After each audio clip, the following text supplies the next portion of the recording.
Hey guys, welcome to episode 194 of 4PlayerAnimecast. I am your host, Spire. We are hopping straight into the spring 2022 reviews for the season. I am here with my compatriots Near, Hi. Dark, Hello.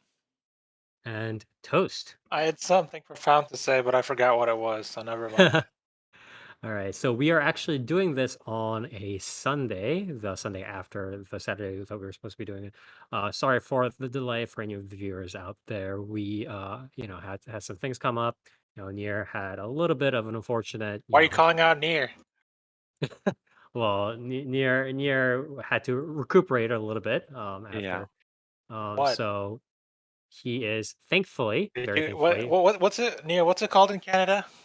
Uh, The what's that specific thing called? the flu? What like What what? was it? the Cabin Canadian fever? flu, the Was it Canadian flu, right? cabin fever? Right? Cabin fever. Cabin. I don't think Cabin that's cabin fever is not a sickness. It is more of a it's like a syndrome. Like Yeah, it's like a I looked up. disorder I almost. looked up yeah. Canadian fever, and I got typhoid. Was it typhoid? He said, I don't think "I have typhoid is It's Canadian coming. either. It's coming back.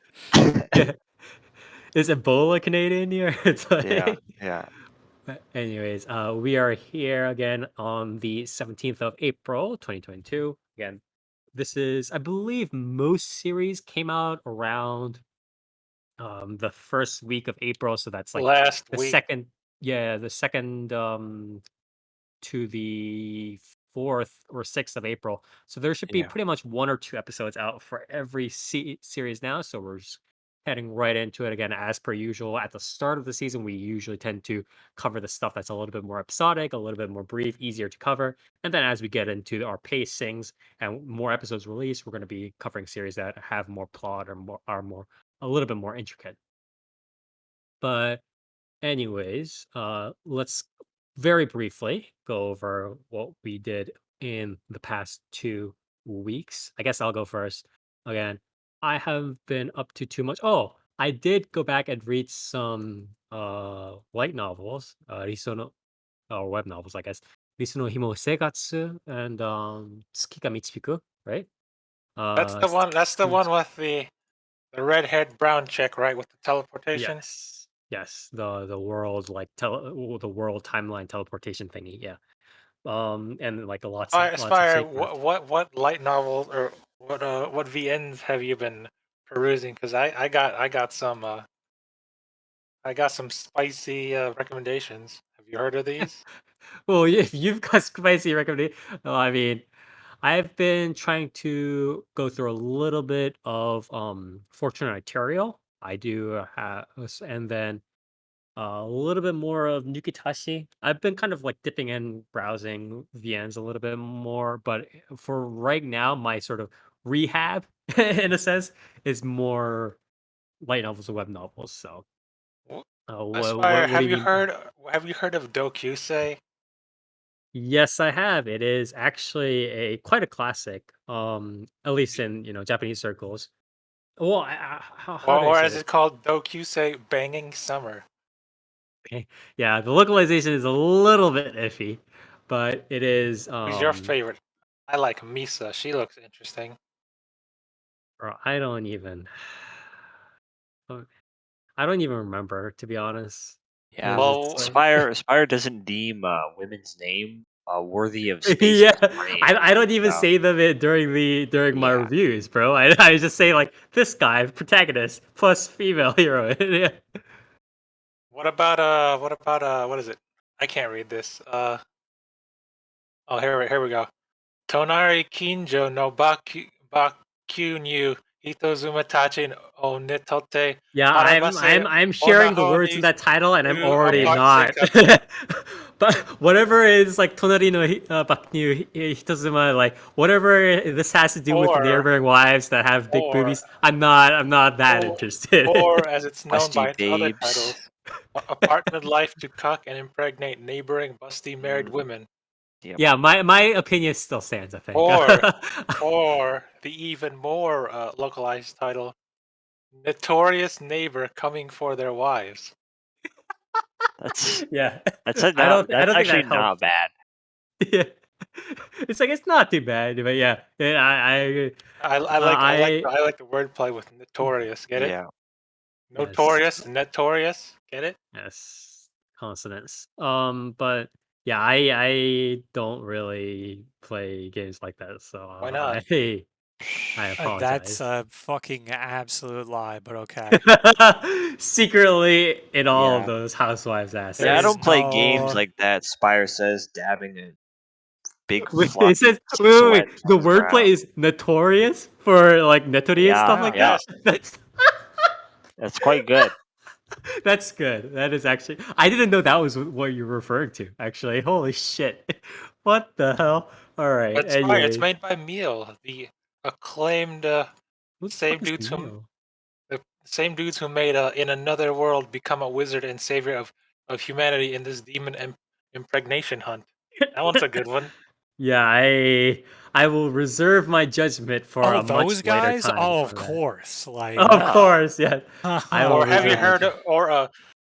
heard they've also done Isekai Harem Dungeon Master, Arrow Trap, the Himekishi Party, and Mao o Yarimakuri. What? Yeah, I try not to dabble in those either. But anyways, thank try you, not Toast, for your to, and it's recommendations. unsuccessful every time. Yeah, yeah. What about Yeah, the temptation.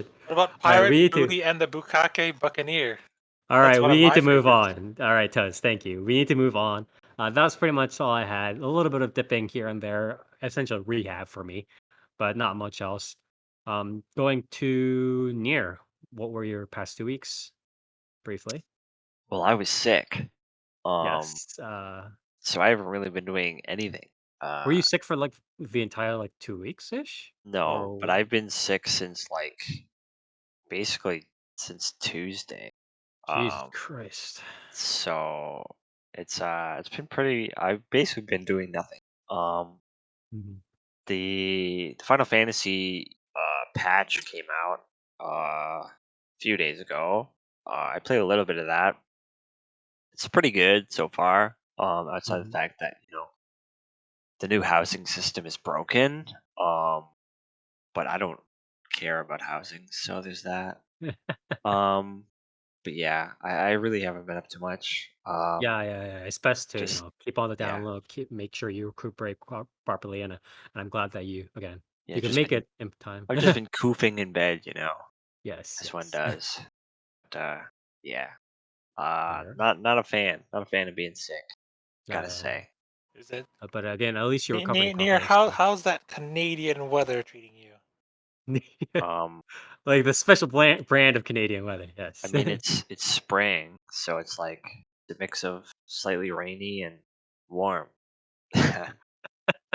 it's Uh, it's all right, I guess. anyways, thank you, Nier. And moving on quickly, Dark. What about you? Fortnite, of course. Gotta keep with it, gotta keep at The it. Fortnites. Yes. Yeah, Fortnite. No build Fortnites. Yes. Yeah, absolutely. So I've been on that. Also been playing a lot of the FF14 patch as well. Mhm. Trying to get back into it to like do the new extreme fight. Caught up with the new alliance raid, and it's a good ass patch, Aside from me hating like 90% of their job changes, Yeah. things are pretty good. But that's a pretty Right. unique unique thing, I feel. FF14 Mm. patches where I could be like, oh, the job changes? Yeah, shit. Like worst fucking thing ever. Game like sucks, like bullshit. And then it's like, oh yeah, but how's the patch? It's like good. It's a very good patch. So just kind of been doing that, been coping with the fact that Ninja will never be good ever again. I'm just doomed to play another class. So I picked up Reaper. Oh, So you're talking about like the class. I thought you were talking about the streamer. I was like, oh oh, no, I'm not talking about Fortnite anymore with Ninja. The- yeah, I can understand that toast confusion though. But yeah, it's a little bit unfortunate. I've heard some news about that, but Yeah. Anything else? That's pretty much it. Just, I've been keeping up with a lot of the new shows, Spy Family, Yes. Aharen-san, and I'd say, I not people yeah. to Not to speak go on on it a too huge early. tangent. Yeah. Pretty good season so far. Yeah, not to go on a huge tangent, but people are like, "Wow, I'm, like as we expected, Spy Family is good." I'm just like every time people say that, I'm like again, look, again, if Spy Family wasn't good, this entire season, like that's a barometer for that is the canary in the coal mine. That is a Yeah. barometer for the entire season. If that is bad, like if the anime industry cannot prop up Spy Family, we are fucked. We Yeah. are in such a bad place. So yeah. Yeah, I would say the one thing though with Spy Family, not to go on too huge of a tangent about it Mhm. yet, but we cover that in an episode. But I will say, um, I wasn't expecting it to, and this is gonna sound dumb, but to really nail the sort of like spy fiction that I wanted to see from it, Right, as right. I did. Like as a It is mini a spoiler, it is a spy series. I was yeah, but I wasn't expecting it to be You like, you you you we're you gonna you pull didn't expect Mission it to be like Impossible spy bits out versus spy. here, Yeah. and then like, you know, the GoldenEye silenced pistol sound effects. Like, Yeah. Yeah. I was expecting it You to didn't just be like expect yeah, a very basic, like, oh yeah, like do here's like action spies. like running through yeah. It's like running through Yeah, and like corridors or not actually alleyways be and stuff. like subterfuge. Yeah. Or like spy versus spy kind of stuff. I Yeah, thought it was. Yeah. I heard it was more like Mr. and Mrs. Smith though. yeah. Um, You know that movie with Angelina Jolie not and Yeah. Brad Pitt. really. I like that movie. It was stupid.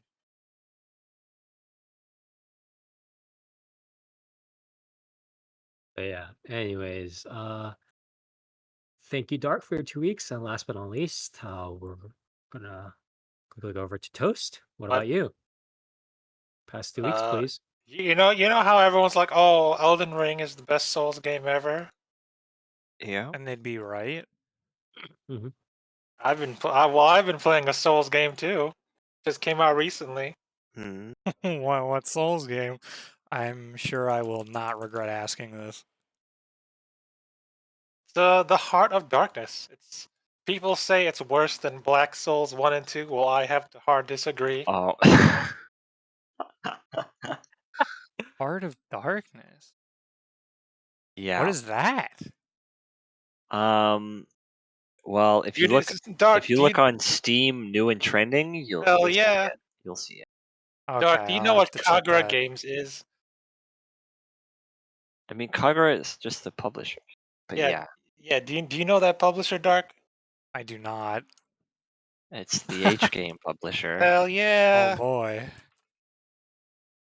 They localize some spicy stuff and put it on Steam.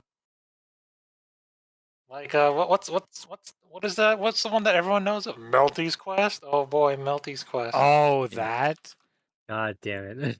No Yeah, shot did they make a fucking Souls-like game. No, yeah, they did. Pretty it's an good. It's RPG. pretty It's an good RPG actually. Yeah, maker. it's an I RPG mean, making game, but it's pretty good. it's uh so Heart of Darkness is Wait, Near, you know about this? yeah, Nice. I've been following Hell it. But yeah. it's not by it's not by the same guy that made Black Souls, right? It's No, different. Black Souls is different. Yeah, but it's like an RPG maker game that like takes a lot of inspiration from like Souls mechanics and stuff. Pretty Okay. much.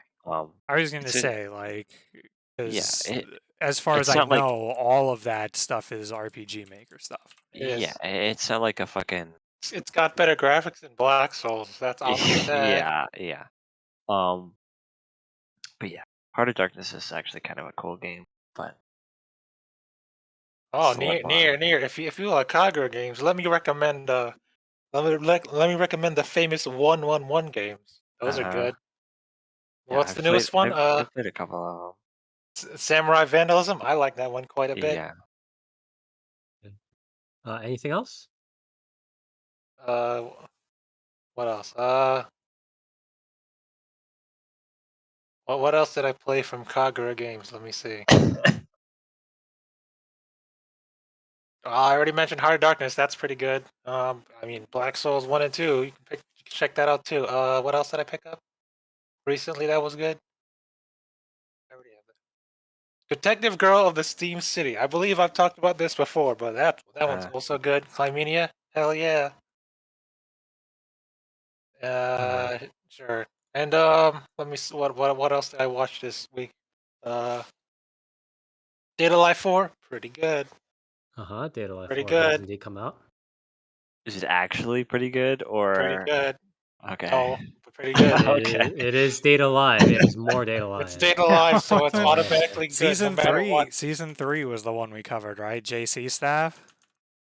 And like fucked up looking? I've covered like at least 2 or 3 seasons of I Data Live. think recently I'm I was pretty covered sure that, Toy right? said When it came pretty Data out? sure Life Toy 3 said was season JC 3 stuff, was yes. the one that looked like shit. Yeah. Yeah, it did look like shit. It's still see- JC staff? JC Wasn't it staff 2? was No, it was 2, right? Because 1 was the original one that was okay, and no, then 2 the was second, IMS. yeah, IMS was a shitty one, right? No, I thought it was 3. 3 was the No, shitty one. it was 3. Wasn't 2 also 3 shitty? I mean, 'Cause it was They're up there. probably not great, but I'm It sure got better at the end, even though there was some really bad animation quality. it gets good 50 episodes in, bro. 4 is a Geek Toys, so there's every season is a completely different studio. This That's the mark of a good show. Geek Toys is the same one who did the spin-offs Data Bullet. So I guess that's why like, hey, you want to do Data Live? And it's like, okay. All right. Well, The opening isn't Sweet Arms anymore, but they made it the ED. So good for them, I guess. What else? Data Live and then That cuckoo cuckold show. What's it called? I don't know. what? What? Kakko no Inazuke? Right. Sure. Yeah, Inazuka. That's pretty good. Okay. In fact, I'll be as bold as to say it has the best opening of this season. Okay. I actually need to check it out. I think it's. Oh yeah, no, Good. this is the manga one that I read. Yeah. Okay. Yeah. I need to check it out. I'm gonna say it has the best opening of the season of what I've watched so far. Okay. Yeah, I'm definitely gonna check it out then. I Anything else? mean, Well, the show you're probably gonna cover, like pretty much it's, coming up, right? I'll say one episode of good is good. The other one is eh. Yeah. Oh What yeah. else? What else did I watch? Because there's what 2 episodes out. Yeah, everything Yeah. pretty much has 2 episodes out. Yeah, so what I watched was pretty good, I guess, except for maybe what I watched. Except for this What are one you gonna show. cover? Yeah. Sure. Very unfortunate. But anyways, thank you very much, Toast, for your talking about your 2 weeks. And as on just on track, we're just on track to have Toast actually cover What? the first series Oh. of our spring 2022 lineup, and that is What? what series? what is it? The greatest Mao is reborn to get friends. I don't think that's what Is it's that really called. the English title? No, it's Oh. 史上最強の大魔王村人 A に転生する Oh, Oh. that's Greatest the other Demon one. Lord is reborn. Wait, is it? Yeah, that's the No, this is the one. Yeah, this is the one. Yeah. Mal says synonyms. The greatest Mao is reborn to get friends. That is not there's how no that way. works. Yeah. First of all, reborn isn't a word, I'm pretty sure. I No. got reborn Monster right up. Reborn. But so essentially, the transliterated title is I guess reborn I mean, as the Village A. transliterated title should be like the greatest demon lord has been reborn to gain friends. Yeah. It's like That has Villager been A or reborn. I something. mean, and this also this one Mao. right under the title, it says the greatest demon lord is reborn as a typical nobody. right? Yeah, typical I nobody or probably like will. Reborn as Villager A is like the literal I title. don't know who wrote Okay. this synonymous one, Yeah, but well, I like how like in the middle of it, it just says the greatest Mao. Like they just gave up yeah, Yeah, like translating the the game. Demon That's what I King. mean. It's like if you were gonna fully translate it, like what the fuck? There is Oh no man. English equivalent for Mao. Don't you get it? Oh my yeah. god. So you can't translate it. Yeah, that's true. It ruins Japanese cultural experience. Yeah. So yeah. Yeah, Anyway, impossible to think of any sort of combinations of words or descriptor. You mean so you this. mean that's the same argument that One Piece viewers give to Nakama. It's like Uh, that's a whole nother can of worms. It's like I've heard that. Yeah, there is but no yeah. word strong enough in the English language to represent Nakama. And I'm That's like, oh great. Yeah. boy. There's no word strong enough to translate the The power of friendship, bro. Japanese spirit that is within the The word Nakama. Kizuna, bro. Yeah. The bonds of friendship. These fucking people are That's why like they're that's talking why they about like don't translate. Japanese as if it's like a fucking dragon tongue. Like Yeah, Yeah, dude. that's The that's why they power don't. the the power power that of is held words. within the word Nakama is like you can't even comprehend. That's why they don't translate the title for Digimon Adventure Last Evolution Kizuna. It's too powerful to Yeah. translate, bro.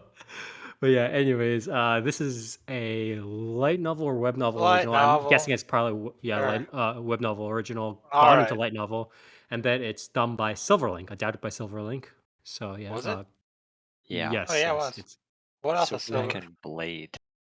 yes. Rakudai Kishi, oh okay. No wonder. Mao Gaku? Yes. Oh no wonder. Yeah, I mean this Uh, for the visuals looks like a very Silverlink show. I had zero surprise. I was like, yeah, no, this looks like a Silverlink show. Yeah. But yeah, anyways, Toast, Alright, please do go on. so beginning, there's Demon Lord Varvados, right? Get it? Varvados? Barbados? Like the Varvatos, I guess whatever. Is it Var really Varvados? yes. That's Should be awful. It is. Barbados, but That's really Should okay. be bad. yeah. Galapagos Islands. So That is it's the most obvious. Like so he It's probably pronounced Varvatos in Japanese, like that's how they do it. Because there's no way any Japanese person pronounces this Varvatos, like oh with a yeah, second I mean, syllable even accent. Yeah. still, like Yeah. just replacing the B's with V's is like, dude.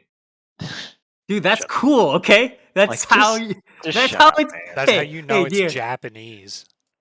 dear. Speaking as a fellow Black Rock shooter appreciator, these are cool. Okay.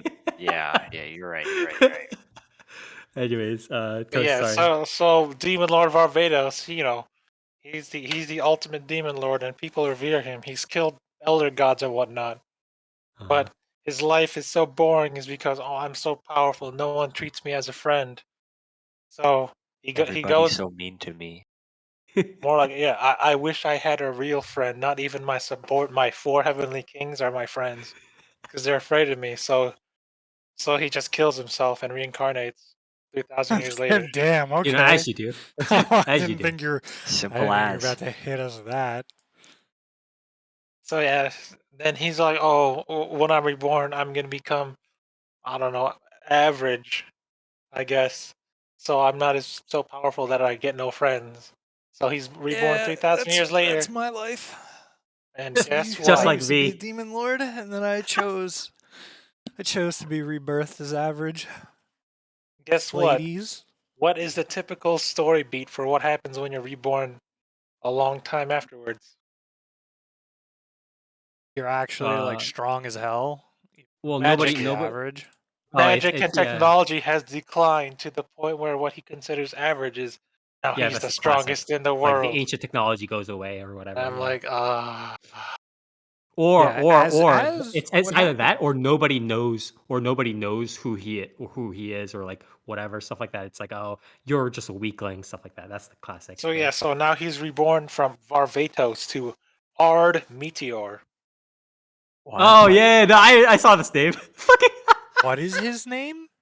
Ard Meteor. ARD Meteor. And I'm like, Bro. what? By the way, I just want to remind people. I just want to remind people the way that these isekai series are chosen from Shosetsu is by their popularity. I just want to put it out there. Think about that for a second. What the fuck? Like,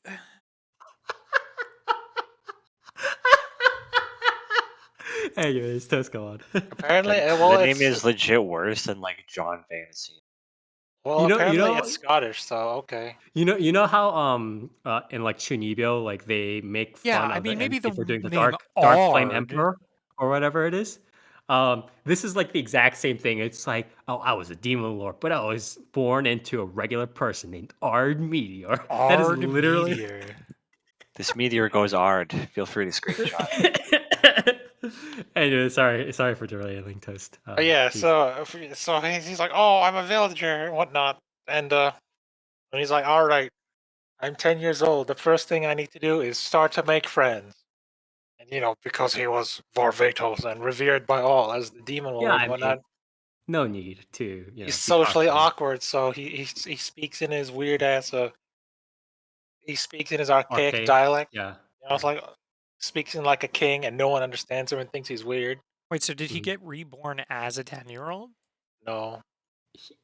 Okay, so like, does it just like they skip ahead a little bit, and it's just like, yeah, okay, he's 10 now. It shows his like childhood phase like very quickly, and then goes okay, just throwing it out there that he could have made friends before he was 10 years old, but that's just me. That's impossible. That's not part of the plot. that's just child, me. a child friends only, at 5, 6. A child 7. only develops social, like the ability to socialize. Like, they only unlock that skill tree when they hit 10. So yeah, it's like a Skyrim text pops up. Yeah. Yeah. 100. You've unlocked friends. Pio says, "I think art is one of the Witcher spells." It is. It is. It's the mind control one, right? It's the mind control one. I forget if it's the mind control one or the push, or maybe it's the shield. It's the push. Yeah, it's not the mind control. The mind control is fucking, I forget, but it sounds wispy. Axie, yeah. Okay. Yeah, I think in The Witcher it's with 2 A's. But yeah. So he gets he runs around. He's like, oh, I don't know how to make friends because I'm socially awkward. And then he meets the elf girl, Irina, and she's like, oh, nobody understands me because I'm the son of the great elven mage or whatever. I have a great lineage. What the fuck is this name? Sorry for interrupting. What the? It literally. Oh my god. Irina lit they all hide. And it's yeah. And like I thought I was like, oh, they're spelling with 2 E's, like that's pretty bad. And then it's like it is literally like the Japanese, like they drag up the E, so it's like Irina. God. What do you expect? These names are literally the joke from fucking what was it? The 35-year-old reborn as a maid or whatever. Yeah. Like this is just Schwartz von Liechtenstein.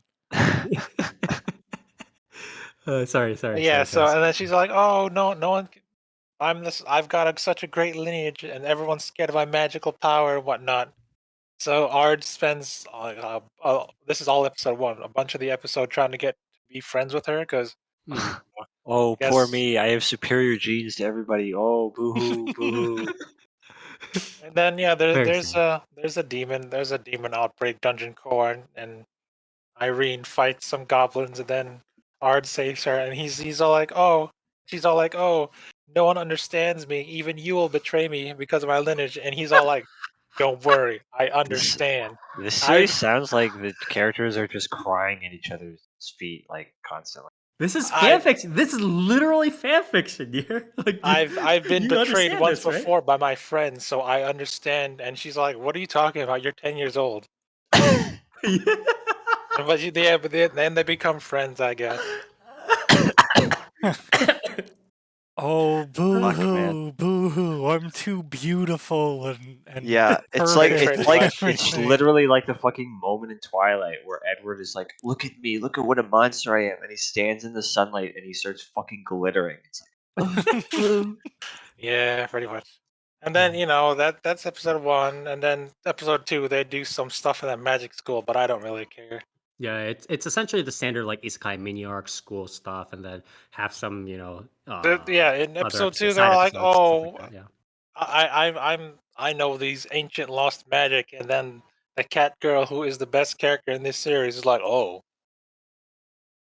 I used to be one of the 4 heavenly kings of the demon lord. How do you know his lost magic? And he's all like, oh, I don't know.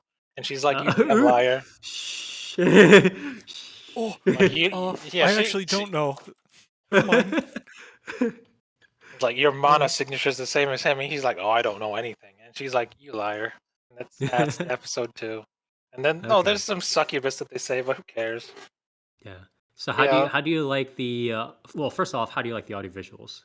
They're I mean, fine. yeah, it seems Whatever. pretty fine. Silverlink, I don't have any. They're fine. I will How say are the that frames during like the battles and stuff like that? Are they kind of just like whatever? they're Are not there a choppy, decent they're amount of fine. battles? It's probably like goblin battles and stuff like Yeah, that. it's like Wait, no, I don't know why I asked this. This is a fucking like Shosetsu like isekai. Never mind. Yeah, you're That's gonna have like a That's goblin really battle every stupid like 1 or 2 fucking episodes. question. Yeah. Like, Yeah, are there battles? Of course. the battles aren't really the focus. They're pretty dumb, and like Yeah. he's It's not so the focus. overpowered. It doesn't take that long. So far, like, you fought a minotaur. Just And he, shoot some like- fireballs. Yeah. Yeah. He taught the succubus his unique script magic, which no one else in the world knows, and then Script magic? What is that? Script just being awesome, you bro. know- That's the Did you pull out C++ or? you know what is it? It looks like when Doctor Strange draws the circles in the air and it forms a magical Oh. circle. So glyphs. Yeah. So Pretty much. runes / glyphs. Yeah. It's his unique magic because it uses the magic in the atmosphere. Therefore, it takes up zero of the caster's energy and can be fired endlessly. And I'm like, oh, cool. How does no other form of magic do that if there's just magic in the atmosphere? Yeah, 'Cause they couldn't you don't- like absorb magic like a plant then or something and This then is channel don't that? remember. This is lost magic. How? Okay, yeah. How would humanity lose? Okay, The yeah. most See, to go on a like- tangent. Like how would Because it? they weren't another- awesome enough. This is I another always hate tangent. these, right? Where it's like, Pretty yeah, much. here's like this awesome, here's like the most awesome, most efficient form of casting magic. Humanity lost it. Like how? Why? Why Because would it they was- ever? Because Why would they ever Yeah, stop? there humanity has to wasn't be a awesome cataclysm, enough after the and there protagonist never died. is. Yeah, after the protagonist died, they lost his unique magic that he Yeah, apparently because taught no they one weren't else. awesome enough or smart enough. Yeah, he bro. didn't Come on. carry it over. I mean, I guess that makes sense then if he was the only one who knew it. But like, Yeah. I was Yeah, gonna but say then- like, I mean, if all he's of the these only one- series never have like a cataclysm or anything. If he's the only one that knows it, then it wasn't. It was never even known to humanity. So there was That's nothing to also lose. fair, yeah. Like, So they didn't actually degrade, but you said that it specifically makes a point as if like humanity's essentially declined in magical ability. That's No, he different. needs to look down on them because Yeah, know, but see, else like that's the he's thing not as though. Like awesome. regardless of this type of magic or unique not, his unique magic was only known to him and his 4 heavenly kings. So that's why the cat girl was even more suspicious. Like, Yeah. how do you know the demon lord's magic? He's like, oh, I don't know. but So why my doesn't he- question why is doesn't he then, tell her? though, if she was His- one of the heavenly kings. That's what that's where caused the two humanity stops. to decline though? In this case, It's the usual Uh, thing. It's like, oh, not, we lost, you know, we lost losing the ancient demon lord. technology. lost So- to Not being as time. awesome as the Okay, Demon but like, Lord. see, okay, to go on a slight tangent, that always pisses me off because why would Yes. that happen? I get it. If- Yeah. If there is no cataclysmic event, why would that be lost to time? Yeah, like if there's Because nothing where it's like no, if there's it's nothing like where it's it's like like all of the it's like a mo- libraries in the entire world got destroyed and like a huge amount of the population was wiped out. No, it's for- like for the reasons, movie then it's like- Idiocracy, where they all just become dumber, but it's like the decline happens for after no the demon. reason. But yeah, it's like it happens after the demon lord goes away, just because the demon lord is the protagonist and the protagonist is awesome. And after he dies, the awesome guy that's dies. a They just become very dumber. good point. Yeah, they just become dumber. It's like Idiocracy again. Yeah, yeah.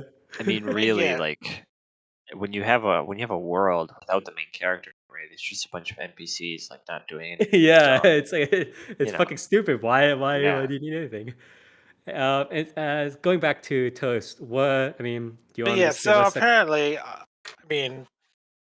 episode 1, main character Ard Meteor is voiced by Rie Takahashi, and she's pretty good.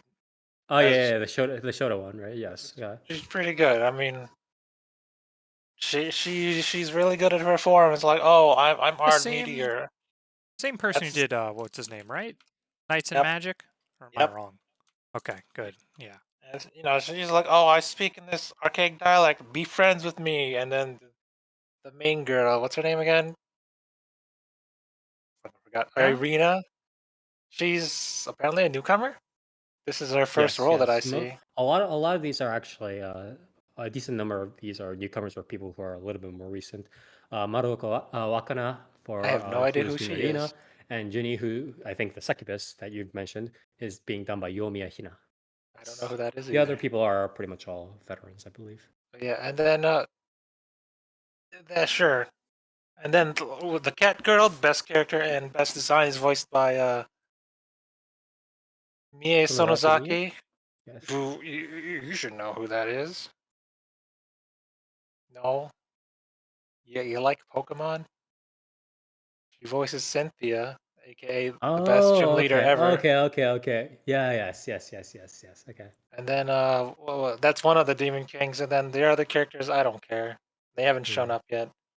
But then there's Verda El Hazard, who's voiced by Ogre Yui, and I'm like, oh, I guess that's another one of the Demon Kings who's going to appear later. Like, Mhm. Do you do you why want to why give did he try to escape 3,000 years later if all of his demon lords are still alive? why did he try to escape them if they It's were it's, so hot? it's like Yeah, yeah, bro. it's like isn't the point of being reincarnated is to run away from everyone? But no, they're still alive. Oh yeah, and Yeah. I just remembered, Dark. I just remembered why the magic has declined. It was mentioned because when the Okay, demon hit lord me. died, the magic density in the world thinned out because he was so Yeah, powerful. see, he Oh, wasn't okay, the okay. awesome guy died, so the world became less awesome. That's Yeah, how it that works. is true. Oh, the cool guy's dead, so That now doesn't make I that would doesn't make not. any sense. The So world is less cool because the demon lord Because died. so he's was demon so lord. was the Oh demon shit, lord no, see, literally that just makes sense. was the demon lord literally just constantly shitting out fucking magic into No, the It's air? usually just what his Maybe. happens, aura, like bro. It's the his the quote aura. unquote system, essentially, like the way that like isekai people like, tend to hand wave a lot of this thing is that you sort of say like everybody has either mana or is made of mana. So it's like Yeah. the powerful people are literally cores of mana in the world, and if that goes away, then mana itself literally kind of like dissipates or goes away, and hence the world becomes again less cool. Essentially, That's so it's like the dumb though. worst version of Because like like you know how the elves and like Frodo and everybody kind of went over to the I mean, lands if you out west. think about It's it, like the him worst version of that. dying should I give mean more mana back yeah, to the it should world, release it so into but like because most Shh. magical systems when you're dealing with the idea of a human being being a Yes. being of mana or aether or Yes. whatever the fuck you Yes. want to call it in the Mhm. world, right? You're treating it as sort of just matter, right? Yes. And And it goes down. matter yeah, matter never really matter doesn't like just disappear when someone Yeah, dies, it right? can't be That destroyed. Yeah. it it goes back into the world, right? And It goes so full circle of life, yeah, blanking. when Yeah. someone dies in a world of magic where beings are made of magic, that magic gets dispersed and you know put Shh. into new life. It doesn't just Someone's shutting the, you up right the person now. doesn't just die and then the magic just goes away. Like that's We're Wow, gonna get hunted entropy. down by the Kodansha police here. like at The- that point it's like, oh, we need more magic. Just like have babies. Shh. Like Shh. what? How does what are the workings of this world? It's fucking awful. It's not good. But Oh Toast, in yeah, terms of just your a couple story. Let me just. What was my point again? Oh yeah, I liked couple Art sentences better about when the he was story. younger Yeah. because Rie Takahashi did a better job with the character. Because Yeah. Does a good show to Ard's voice. a dumbass, but he's got a strong dumbass personality. Like, oh, I want to be friends with you. Be friends with me, and I'll give you half the world. And like, damn, why isn't this working? Let me try again. And it's like I liked seeing him try being a happy-go-lucky guy trying to make friends. Oh, He was before younger. he becomes like full like isekai protagonist, you mean? Yeah, and then it's like, Okay, no, oh, I get that. Yeah, episode 2, I'm going to the Magic Academy. He's like, oh, and then he acts like any typical like isekai yeah. No, protagonist. Is I like, definitely get what you're saying. I Yeah, don't care about this anymore. I liked it when Rie Takahashi was the protagonist. She makes a good yeah, protagonist though. yeah. Acts just She like does a pretty surprisingly good Shoto voice. Uh, I mean, Dark brought it up before I could, but yeah, yeah. he Ard as a kid acted very similar to Ernesti in his straightforwardness and excitement towards things, and that's probably why I liked him as a younger lad better than what he is now. And Mhm. so yeah, so Any I liked okay? episode 1. Episode 2 sucks. Oh yeah. I Uh, mean, it is unfortunate. Again, I understand why you have that people are feeling. saying, "Oh, this isekai is above average." No, it's not. Not anymore. Love how like uh, that's like the standard. Hey guys, very high standard, of guys, course. guys. This isekai that was like at the top of Shosetsu, it's above average. It's Like, above. it's like a 5.5. It's readable. Yeah. Anyways, any last words, toast Um, the series? it's. I mean, is it above average? Honest? What constitutes as average? That is a very good question, to be What is a honest. very average series that I've reviewed that maybe This is like the John what Mulaney is my skit average on anyway? this is like the John Mulaney skit on Family Feud where he talks about it's like if you start, watching too much Family Feud, your standards of like intelligence become the people on Family Yeah. Feud and you become very, very dumb. It's like that. Um I mean, what's her name? Irina. yes. It's kind of a shoehorned in character. It's like, oh, she's no longer sad and mopey about being super powerful now. She's like, oh, now she's a very typical Sekai female character. Like, oh, as expected of you, Ard. I knew that you had it in you. So she's basically Ard's cheerleader now. Mm. What's this? And then episode 2, Guinea Fin de Salvan, the succubus girl. Her arc was okay, I guess.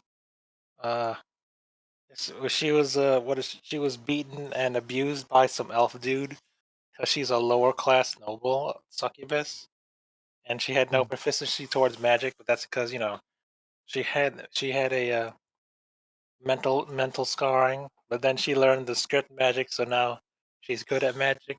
Aw, Okay, shit. yeah, Okay. her character development was good. Her voice acting is not bad. Mhm. Like I could feel the emotions in her voice, so I'll give Yeah, but props she's to speaking her. Japanese, so sorry, keep going. I'm What does that mean, unable to Spire? comprehend. That was a callback Yeah. to like, oh, they're speaking Yeah, no, it Japanese. is. I'm Yeah, I know. unable Yeah, I to know. comprehend Yeah. Sorry. any of their Anyways. emotions. Yeah, I mean, she's a good character, I guess. She's still not. No one's still as good as Olivia Velvine, aka the cat girl that I was talking about. Yeah, She's yeah, still yeah. the best character. Fucking name. Yeah. How does a cat? What is it? A therianthrope? Is that the term? I Is that think you might be right. I forget. I like know what you're saying. I just like blinked out on the word like right now. I'm so sorry. that's the? I mean, I looked it up on the wiki, and that's her species. She's a therianthrope. But I'm like, Okay. is that what they call cat girls? No, therianthropes are like Therians or therianthropes are people who identify in some intrinsic way as an animal that exists or has existed on Earth. Well, no, therianthropes those are are things that like actually morph into like it's like werewolves. are like Those, canthropes, for example. yeah, They're not. those are lycanthropes, not therianthropes. Yeah, yeah. There are people. So it's not exactly it because it's Well, I like would she assume doesn't morph therianthrope into. means like it's the all-encompassing one, whether you're a Oh, okay, lycanthrope okay. or Yeah, yeah, yeah. Yeah. Right. So So it's she's a not like she she's a morphs into it. She's just there as like a so cat girl. she's a felisthrope then, or felinethrope, because she's a cat girl. Yeah. Yeah, but what I'm thinking is, how does a cat girl survive 3,000 plus years? This is She's just how not. the world is. I think She's the not an decreasing of the elf. mana density helped her. I think that's the lore, yeah, right? that's Yeah. true. Yeah. Yeah, That works. The reduction of the I mana density guess. really helped out a lot. Yeah, after he died, mana was reduced in the world so that Yeah, like cell decay did not occur at nearly yeah. a fast pace. True. The world Yeah. just became less awesome, so she had to lie in wait. It was a pity. But Yeah, But I'm anyways, pretty sure. or she was in a state of undeath until he came back, and he's so cool that now she's alive again. I don't think yeah, so, because it says that she's been serving as the magic school instructor all this she time, was and I'm just like, lying in Well, wait. maybe Yeah. why? she Yeah, was but like just a really before bad he teacher. entered her life, like everything was gray. God Really get damn down to it, was it Yeah, really living? Yeah, that's true. Anyways, yeah. This series is. I'm not gonna say it's. I'm not gonna say it's above average. It's pretty average to me. okay. Well, Actually, I'm going to say, because of I don't like the main character's personality anymore. mhm, Ever since he grew up, he's kind of a dumbass. I'll say this series is worse than the other series. okay. What's the other series called again? Ah, man, everything's blending together in my head. It was also made by Surprised. Silver. Give me 1 second. I'll say it's worse than Mao Gakuen. If Oh, that one. Okay, no, yeah, I know which one you're about. Yeah. also it's also Shijo Saikyo no Mao. They have to be the strongest demon lords, else why would you even make a protagonist, bro? Yeah, I'll say it's worse than the Misfit of Demon Kind, because at least in that one, Mm, what's that guy's name again? Anos, yeah, Anos, the Demon Lord, or whatever his name was. uh, He's he's he's more of a he's more like a he's way more chuny than this guy, and that's kind of more interesting to watch than this dumbass. okay. It's like, oh, I'm trying to hide that I'm the Demon Lord, but I'm not. It's like, whoa. And then Anos just goes like, "Yeah, I'm the Demon Lord. Watch me kill this guy and revive him like 10 times to prove my point." And then it's like, and then that series is like, why would you try to mess with this guy if he knows he can kill you and revive you over and over again? He's way above everyone else. Yeah. And it's like, whatever. So yeah, worse than Misfit Demon Academy. I'll rate this a 5.3 out of 10. All right. Well, thank There's your you. slightly above average. 0.3. Yeah. All right. Well, thank you very much, Toast, for covering again. Shijo Psycho. What is this? Exactly. Uh, 史上最強の大魔を what is it? Okay. 史上最強の大魔を村人へに転生する. So the greatest demon lord Oh is yeah, reborn I as almost Piccolo Nobody or forgot. as Piccolo. I almost forgot. He's not in this series. He's not even he didn't even reincarnate as a nobody. It's like, oh yeah, big plot twist reveal when he enrolls at the Magic Academy. Everyone's like, oh, you you're what's her name? Sheena? Olivia? I don't know what. It's blending again. Irina, right? Irina. Irina's like, oh, you're the daughter of the great elf mage, but it then turns out Ard Meteor is the son of the great human mage and his warrior wife something. And so it's like, oh So he's not a nobody. no, you're Yeah. also, so that's why people, he's so powerful. People think he's inherited the powers of his dad, I guess. So it's like, even the title's lying to me. How dare Hmm. you? Anyways, very unfortunate. And before we wrap this up, I just want to make I don't know whether it's like a specifically a retort or not, but I was just about to comment during one of the parts where Nier was like, "Why is this like this?" Um, I just wanted to remind the audience here, the listeners, the viewers out there, that whenever we're talking about again these sorts of isekai series, 99.9999999% of them are literally fan fiction. Not like, oh, this is bad. This is just like fan fiction. They are actual fan fiction. They are ripped from Shosetsu site, or the Shosetsu Ninaro, Shosetsuka Ninaro site,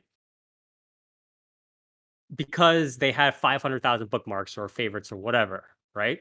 And they are just, it is pretty much the story of Twilight, how Twilight became a thing over and over again, but just, on an isekai anime scale. So remember that what you're watching here, what you're reading here, you're not reading stuff, made, written by people who are like, literature award winners who have done serious, research, studied, Brazil, Central American postmodernism, whatever. No, they are people who are writing random fucking fan fiction about the greatest demon lord to ever walk the world or whatever. So I just want to get that out there. I.e. me. Literally me. To be fair, who else hasn't gone through a Chunibyo phase in their life? So it is an easy market. Yeah, I know it absolutely is. I just want to make sure that people just know where we're all standing. Did you guys And have an evil eye or a cursed arm? There's only those two. yeah, that's a big decision. Yeah, when are we getting someone with E- like an evil leg? That would be pretty cool. It's Wasn't just that like that's evil that's nose. that's a One Piece, isn't it? Where what is it? Zeph ate his leg, and it's like, oh, I'm red leg Zeph, but I'm pig leg Zeph now. Anyways, all right, moving on. I guess I'm going to go next, and I'll be covering. What series could beat my Inspire? It is RPG Fudosan or RPG Real Estate. So Kotone is a mage who ends up working at a real estate agency in a fantasy world. Kotone helps various clients, from a necromancer to a guild receptionist raising a Pegasus, and helps them find a place to call home. So this is a manga original. And yeah, if you look at sort of the cover art and stuff like that for the anime, you'll notice that the eyes are a little bit wide. Just a little bit wide. And it's I'll get into that in a little bit. But this is done by Dogakobo.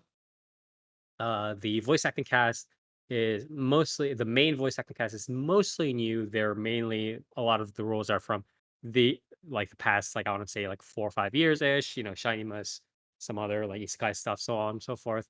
Um, so a lot of relative newcomers in terms of like main roles and stuff like that, and they're being backed up by some of the veteran names in Takashi Minami, Kasayoko, Kito Akari, so on. So yeah, a lot of the before I guess I'll get into the staff and then roll into the audiovisuals, but so the director here is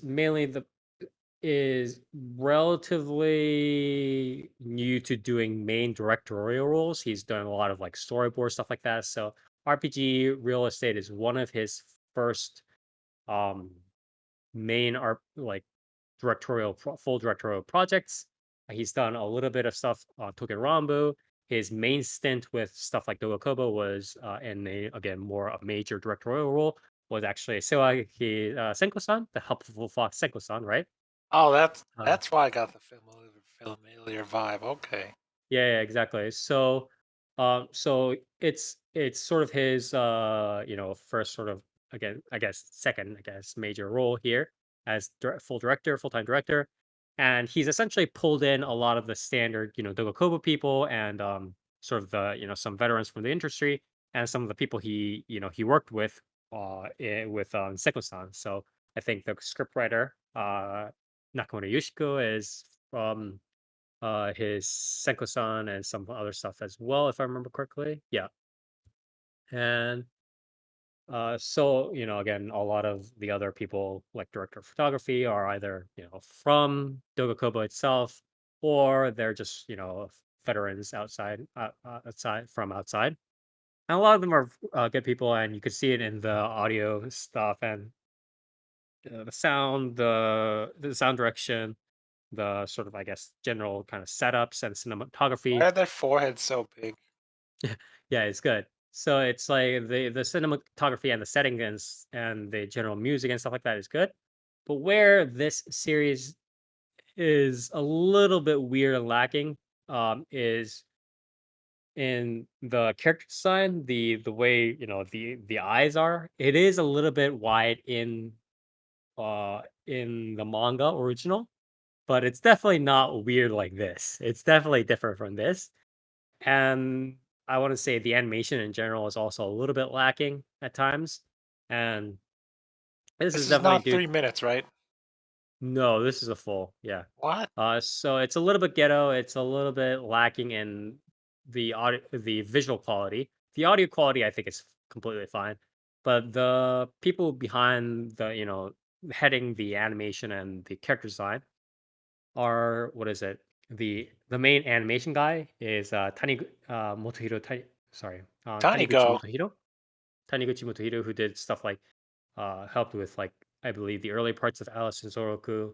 He did Q recently. He did Iwakakeru, Renai Boku, and stuff like that. So I think he did Uzamaid, right? Okay, Sanshi Sanyo, and obviously he was part of the Yuri Yuri team with the anime. And so he has okay experience. It's Sancho-san, just that he Sancho-sanyo is pretty it pretty it wide was in nice. Yeah. itself too Yeah, at yeah, yeah. times. So I think the part of the culprit is this guy. Honestly, he fumbled the ball a little bit here, as well as the character design by Kawaguchi Masaki, who mainly did a lot of like children's shows. He did stuff like Doraemon, Shinchan, and stuff like that, and he also actually did Corrector Yui, which is weird, a while back. But yeah, for the most part, he did like a bunch of shonen and children's shows. And I want to say the culprits are probably one of these two guys, or maybe both of them, their influences. But whatever this sort of visual character design is, and the way the animations kind of ended up, I'm not a big fan of. So uh, other than that, the general idea of the story, going back to the story itself, of course, is it's an episodic thing. Every episode, the four girls kind of meet up and they help, ex Which one's their customer. real estate agent? All of them are r- they're kind of like a group, ragtag group, kind of So then none of them are recommending stuff. qualified? Well, I think they're all like actual employees. It's just that Oh, I believe the I mean, normally you have the yellow-haired one who is Kawaida Natsumi, right? Sorry, not sorry, Rufuria, voiced by Kawaida Natsumi, is the leader of the sort of ragtag gang and the one who sort of keeps them together and I goes to the mean, customer and says, this is what do you want, blah blah blah. okay, so these are a group of adventurers, right? They're not guild members, or they're not guild No, no, no, employees. no. They are part of the agency. They just they previously had different jobs. So it's like Okay, okay. the yellow-haired one, obviously looking like a priest. She was like a priest and she wanted to go work for the king and stuff like that. And the black-haired one, Rakira, I believe is her name. Yeah, Rakira. Was a warrior, and obviously the pink hair main character girl was a mage, but they all had different things that they kind of aspired to do, but then fate happened and they ended up working for this real estate I agency. guess it's easier to differentiate between the characters if they have, if they're Yeah, class yeah, roles yeah. and not That like that's part all of wearing the that's part same of why it guild was outfit. written. Yeah, it That's also gives them a that's shtick too, right? fair, I guess. Yeah. That's fair. It also gives them like a sort of comedy shtick to work off of, right? Being like a priest or a warrior or Oh, you mage mean or like whatever, like right? the comedy chick in Bikini Warriors? I remember that show. But yeah, it's episodic. Every episode, a customer comes in and they have to, solve the problem, which is, find them a proper home, and they'll probably interact with the customer and have a little bit of mini story along the way. Oh, they're not satisfied because this thing in their lives, or like they have these troubles, and along the way, there's slapstick comedy. There's different, verbal banter between the different characters in the cast, and I want to say like 80-90% of this is quite good. It's just the verbal banter, the slapstick comedy, the pace of the series, the way it kind of dips into, oh, this is the problem, blah, blah, blah. It doesn't go into like super detailed, oh, real estate I is won't. exactly like this. It doesn't do that, obviously. But it does do the standard, like kind of mixing it with isekai slash high fantasy, right? Where it's like, oh, this necromancer is trying to find somewhere where, I don't know, like he can keep his skeletons or something like that. So it'll be like that sort of So premise. so there's no 4DD apartment recommendations in this series. No, but there is What? stuff like there's like references like, I want this much expense, like I want the rental cost to be like this much, and I want like, a bathroom or something like that, stuff like that. But Okay. Is so it it's isn't standard. like isn't a Mhm. in these usual isekais isn't having a bath and a shower like luxury goods? So maybe like it depends. I don't think like the specific I mean, I requirements are doubt necessarily they part would of the do product. that Yeah. for a series like this because that I kind of opens guess. up pretty big can of worms. Like, well, Oh not no, we can of have to worms, but think that's a more. little bit limiting. But yeah, I think it's for the most part it's a pretty like very surface level. Oh, you're a dragon that wants this house, or you're a priest, like you're a high priest that wants this house, blah blah, blah, and make again Why does a high they priest need a house? Don't they live in the church? Aren't they supposed to live frugally? This series or sucks. it's sage. Sorry, I guess the sage wants the house Okay, after okay. all these services. Yeah, but it's pretty episodic, and do like the pacing. I do like the comedy quite a lot. I mean, the Dogakobo people kind of know, have been through the pacing Who's the before. funniest character? I think I mean, they're all like the thing is, it's like they all have their like little shticks. It's almost like Gochusa in a sense, where it's like you Okay. don't have somebody that's like really leading the group, or like it's not even like Yuri Yuri, where like everybody's on steroids, just like or like on drugs, just like bouncing around the room all the time. But they have good enough interactions, and they're all kind of like, oh, the warrior, is wearing like skimpy clothes, and then Mona, the mage, is like asking like, why are you wearing such skimpy clothes? Like, shouldn't you be wearing more armor? And then Rakira's like, the warrior's just like, no, great warriors need to show agility. And then like an arrow's pointing to her. It's like she's actually an exhibitionist, like stuff like that. And it's there's like the pacing and the banter that goes on, and a lot of these small six and constant interactions are pretty decent, and I think it's worth a watch in and of itself. But I think this is a real big example of how it sounds obvious, but part of watching anime is enjoying the value that visual animations bring to the table. And I do want to say there's something lacking about the animation, and obviously the character design is one thing, but it's like the animation, and it's very, for a series animated by Dogakobo in the year 2022, it's not up to the standards that I would expect. It's honestly lower than, even Yuru Yuri season one. And, that's just not good. Right. It's like they might have just not gotten very much budget for it, but still, it's just not a very satisfactory product in terms of visuals. And So you're overall, saying yeah, you're saying it's you covered the dragon looking for a house, right? yes. So you're saying it's worse than that?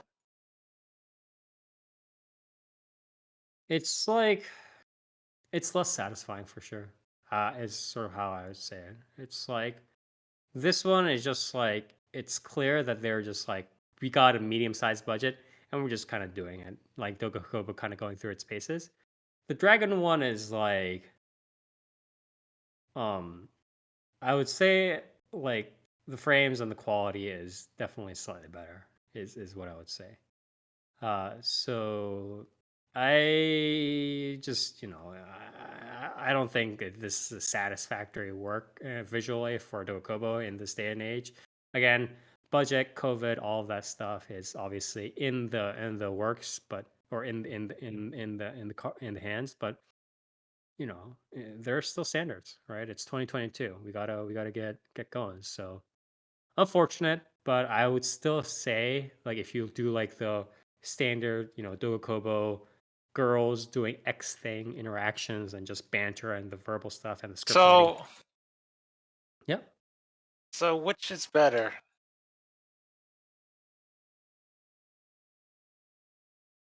What? Yes. What are the comparisons, Toast?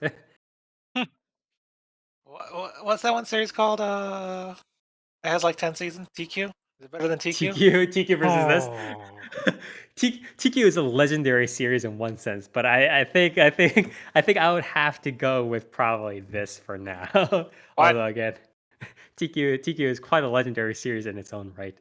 But I think overall, again, the Dogokoba team obviously knew, they know what they're doing with regards to like script and audio stuff and stuff like that, and even like a little bit of the cinematography. They bring in a pretty decent crew here, but character design and general animation is a little bit they fumbled the ball on this one, and it's a little bit disappointing. But yeah, it's still Sounds pretty like it would watchable. have been better if they added more fun.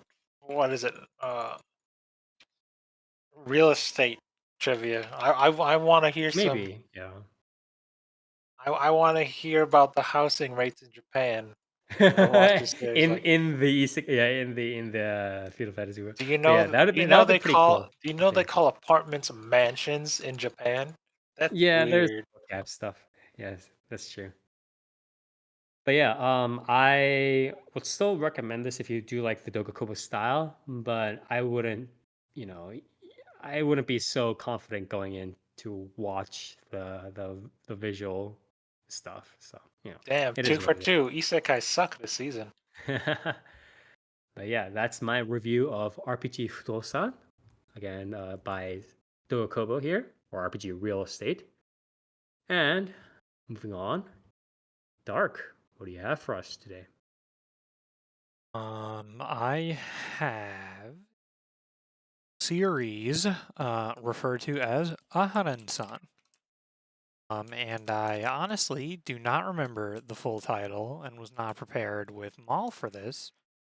This is So Aharen-san wa Hakarenai, or I think the localized title, or there's like not really is good it like localized titles. Aharen-san is aloof or something, or is distant? Yeah, it's Some aloof, shit. but there was one. Was it There. Menhera? Is that the word? No, that is definitely not. Oh, That is it is definitely not definitely the not translation. Menhera. But there was this one where it's like so. In chapter one of the series of the manga original, right at the very end, the main like male character says like "Aharen-san wa Hakarenai," like obviously like closing out the chapter with the title of the series, right? And somebody translated it as "Aharen-san is unfathomable," and I actually really like that word for some reason. It has like a good ring to it, so that's pretty Yeah. much what I'm going with. But yeah, you can just say Hakarenai or it's Aharen-san, whatever. It doesn't really matter. But yeah. Anyways, sorry. Just So keep let me going. pull. I will pull up. Oh, wow, this is But the Komi-san Killer so series, right? I would say so. Other people wouldn't, but so this series is about Ahana and Reina and primarily Matsuboshi Raido or Mhm. Raido Matsuboshi. And so Reina, Matsuboshi like kind of opens up with him being like, "Oh yeah, in my middle school days, like since my face is just so like scary, no one talked to me, and I never like reached out to anyone." And Mhm. and he's like, "But now that I'm in high school, my goal is to make friends with everyone." Mhm. Or Oh, something just like like that. my series. Have like a typical high school life. And so basically, his first goal is to then talk to his like what would you call that? Like seat neighbor, which happens Yes. to be Aharen. Uh, so his first day, he tries to talk to her. She kind of just keeps looking at him and saying nothing the entire day. But Nice. Just towards like what was me. it, the second day, I forget what happens. Like she either gets really close to him or he gets really close to her or something. But Then he realizes that he can hear her, and she's just talking extremely softly. And if you look back at the first day, her lips actually like open slightly. So you can see she is in fact talking and responding, but So she is doesn't really this want to talk to anyone. is this like he has superhuman hearing kind of thing, or it's just like, oh, So I'm that just paying happens attention? after he talks to her after a little bit, and he does realize that he can hear like a coin drop in the middle of the Nice. street. So there is a bit with that, but primarily it's just that like she is almost in a not really in a Comey situation, but the situation of she talks really softly and doesn't want to like really converse with anyone too much because she feels like she's gonna be sort of like overwhelming. And I think they explain it. They explain it like she uh, doesn't know boundaries, or rather, Oh, yeah. yeah, yeah, So yeah. She there's she that. she It's doesn't like know how close or far away to be from someone, essentially. yeah, which Okay. also takes a sort of like physical joke because she also literally has awful depth perception. Um, so there's that as well. Like, So does she need she glasses? What's up with that? no, she just has really bad depth perception. She can see, just her depth perception is awful. And yeah, I think that's just more of a like a sort of joke based on the part of her. Um, but yeah, so it's kind of like how it all sets off is our main character who is a very sort of all that mono yeah, like a monotone, like melancholy, like talking character for the most part. Mhm. But then he does still want like more of a all that like almost like B-esque high school life where when he's like first talking to Aharen, he's like, "Oh no, like I messed up. Like now but I still want my high school life." And goes into like these not even flashback scenes, but these like fantasy scenes of her like being a cheerleader for him on the football team and That's like sexual harassment. just a bunch of like just stereotypical stuff. So basically the series is just kind of like going through smaller bits of them just kind of getting into shenanigans, trying to like sort of interact with each other. It's not even like overcome anything, which is what I quite like about it compared to Komi-san. Like it's not really like about overcoming something. It's literally about just like hanging out. Right, right, right. So I thought that was quite nice as well because you get a lot more. You get a lot more with that, and then it's also only it's just him and Aharen, and then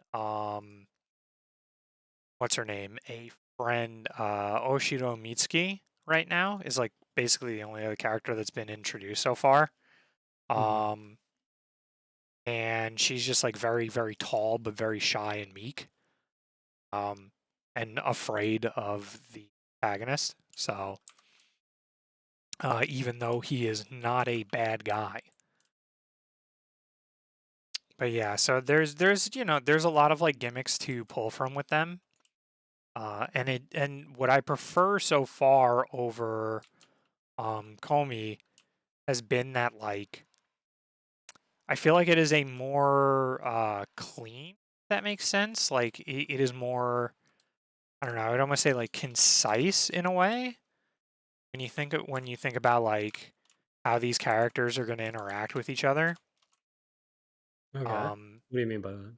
it's like it's not like there isn't like a character that is outlandish, like there is in Comey. Like there are characters that are like both visually and like action wise completely just like this is what this character is, as if they were like a fucking I don't know, like a boss character in an RPG. Oh yeah. Komi-san has like the punk character, like shit like that, and just But also again, like Komi-san has like a goal, which I think also kind of detracts from it, like ironically, Because they because kind of have to get because it's like while how do I say this? Like Aharen-san's shtick is much more in like subtly in the background, like supporting it, like being kind of like like here's a shtick that you can keep using. Komi-san is more just like you have to go back to this. You have to go back to this. You have to go well, back to it's not this. even just you have Like, to go back to this. It's more of that like it's like oh what are like what's gonna happen this episode, and it's like everything is centered around Homie not being able to speak and then trying to overcome that, rather than Aharen-san was more like how does the way like how can the way this character behaves um be used as like a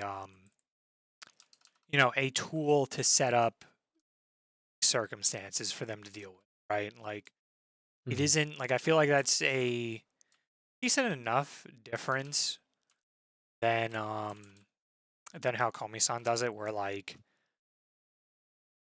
I don't even know how to say it. Like every scenario has to be that. Oh yeah, she can't speak. Like that's the joke. Like that's the entire Oh, factor at play. so it's like the specific shtick or the specific punchline or the joke or sorry the setup is much more specific and narrow than the scope that Aharen-san provides. Is sort of Yeah. what you're saying. Whereas like like Komi-san can have like misunderstandings and stuff like that, but now it's like Aharen-san is open up to misunderstandings from not communicating like properly. It's open to say, what would you call it? It's open to mix with like the not being able to just judge distances like physically, as in like depth perception, and also not being able to judge like you know distances as in like how close should I literally be to this person, Mhm. or like how close should I behave to this person, like friendly wise. So like there's that. Like it has a lot more. And I feel like Right. it's also easier to bring in. It's easier to bring in other characters. I feel like the Oshido, just because she's just a more natural like caving character, if that makes sense. Like Mhm. sort of like you can't. I feel like you can't have a character with a very specific archetype just constantly showing up, which like is kind of I think as far as from what I've watched with Komi-san, how it happens where you kind of have an episode dealing with this one weirdo, then you have another weirdo, et cetera, et cetera. Like Uh-huh. literally like this is our monster of the week, like this is our weirdo of the week. Uh, so I think having a series more focused on the interactions between the characters and like their scenarios purely over that, I think is also Mhm. a lot nicer. Right. That's just me Right. though. Like there could be like other people could prefer Komi-san. I don't like it very much, but whatever. I prefer this. I think I especially also the prefer this sort of because the protagonist is way way better. Like not mhm. even a no shot does the MC of Komi-san even like come close to being as fun as this, because he has his own gimmick. Like Right. Komi-san, like he has a scary like face. He talks in a very monotone manner. Um, he is a very like subdued person. He's not like Komi-san's MC. I would say is just like it's just he's a main character through. Right. It's exactly what you would think. Really doesn't have a personality. Comes down to it, like he's just kind of like there. Um, Whereas with this series, Rido very much has a like personality that they play off of. So I don't want to. Well, I guess I could do like one bit. There's like a post credits bit where they're playing. What it? I don't remember the game's name, especially since it wasn't subbed in Japanese, I think. But it's where you put down the black and white pieces and you flip them. Go. Yeah, No. is that just Hello? Go? Go.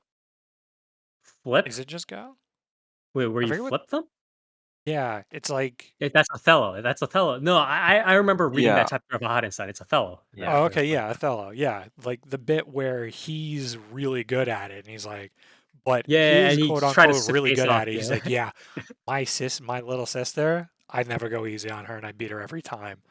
And immediately I was like, okay, so you're the big fish, small pond scenario for sure. Yeah, Like, exactly. no shot. This isn't like the fighting game player who's like, dude, I can wipe anyone in my friend group, like at home. And then they go to like a tournament and get washed. But that gets flipped on its head because Aharen-san like sucks, and he's like, "You holding back?" And then they play a Mhm. real match, and he loses every game over the course of like a day. And then the final game, I forget what happens. Like something like it's like either the bell rings or something for them to like leave the school. Like you have to go. And he goes, and it was down to like the final piece, and it's like there was no shot he was winning, and he just goes, "I guess we'll call it a draw." And then, and so there's stuff like that. There's a lot of more like visual gags with him too, and just action gags, and or just the way he behaves. It's nice to have the main character have pretty much like as I much mean, quirks there's an as actual Ahana. back and forth. Mhm. You know. Yeah. So Yeah, it is very much. He has his own bits and is as much of a character for the viewer to enjoy seeing jokes with as Aharen-san is. Whereas, Komi-san, the entire time I was watching it, was like the main character. Nothing that happens to him or that he does is funny, right? Like he's basically just there as an To be excuse scared, to have a right? character interact with Komi. Not really Right. as like an insert, but as like he's just there to have scenarios shown to us without it just being Komi. 'Cause that would Can I not ask you something? make Okay, so sense. how would you compare the sort of continual interaction, repeated interaction of Komi-san versus, say, Takagi-san, right? How would you compare those two? What do you mean by that? I'm confused as to with Takagi-san, and it's like, do Would you you say mean in would the you say sense that there's an of actual do you think there is a significant difference in terms of how the shtick works in terms of like in Komi-san where it's like, oh, I'm shy, and then Tadano Hito, right? The MC is just like kind of has to deal with that stuff, right? Versus Takagi-san, where again it's like the whole like teasing stick shtick, right? It's pretty similar, and then the MC has to kind of deal with it. Do you think that there are notable differences between the two, or no? I would say yes, because then there are flips. We get our moments of sort of relationship development and flips of things not going Takagi's way every couple episodes, like every now and then, especially in season Mhm. 3. Um, and a lot of that I feel like is more, again, it's more scenarios of where, even in Takagi-san, I feel like it is a very loose definition of teasing in a lot of ways. Now, there is a Mhm. lot that goes on that is not like it's not like she's always like quote unquote messing with him. They do shit like the season 3 there's like a snowman contest, there's like a baseball like contest thing. So there's a lot of like competitiveness between that. And I just feel like Komi-san, I think I watched 4 or 5 episodes. No, I think like 6. you know, sure there are multiple scenarios that she gets put in, but it always comes down to everything is just like she can't speak. Right, It's right, like right. that to me. It's like how much time does it take until she gets over the hurdle? That's essentially every episode. Yeah, and also just, you know, kind of like everything winds up resolving in the similar manner, right? Because it's always Mhm. like, oh, it was a misunderstanding because she can't speak, or like something didn't happen because she can't speak, and Right, stuff like right. that. So, and also the fact that, you know, we know this is going nowhere. For me, That is consciously a as a viewer, I'm like, this is literally going nowhere. This will never yeah. go somewhere. And also, again, just the protagonist in that series, I think, not being as much of a character, or really like a character to play in the same manner, Mhm. makes it like a lesser thing. Right? I think especially like when you bring up Takagi-san, I think the fact that it's more focused on the relationship between the two instantly like flips that, especially it being interactions between them rather than, Mhm. you know, here's scenario X of Comey not being able to speak, and the protagonist's entire role in this is he's sitting by the sidelines commenting on what's happening. And it's like, okay, but wouldn't it be more fun if any of them were involved? Had some sort of personality? Or I'm Right, basically right. just using him as like a video feed into this scenario. Mhm. Um, and yeah, like I mean, basically, like the protagonist in Komi-san's entire bit, as far as I'd watched, was no one likes you. Everyone likes Komi. No one likes you. Right, And and it's then like, then that creates the sort of contrast, and sometimes it creates it's a lead. That's sort of one of the more main lead ins into the serious side, quote unquote, of Komi-san, right? That's sort of how that's the road that they use, right, to kind of path into the serious part, right?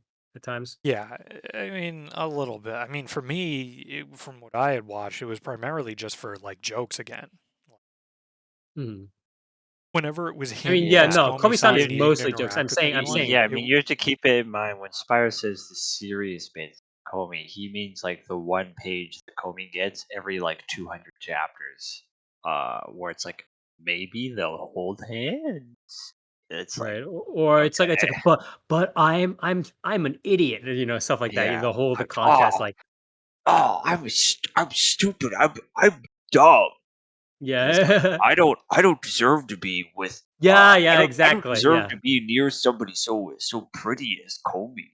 I'm yeah, a dumb stupid idiot. It's like yeah. That's exactly what I'm saying. shut Yeah. up. yeah. Yeah. But and also again, it's like, I mean, at least for that series too, we really weren't. I don't know. A, we're not given enough with the protagonist to even really feel anything on that. At least again, as far as I watched.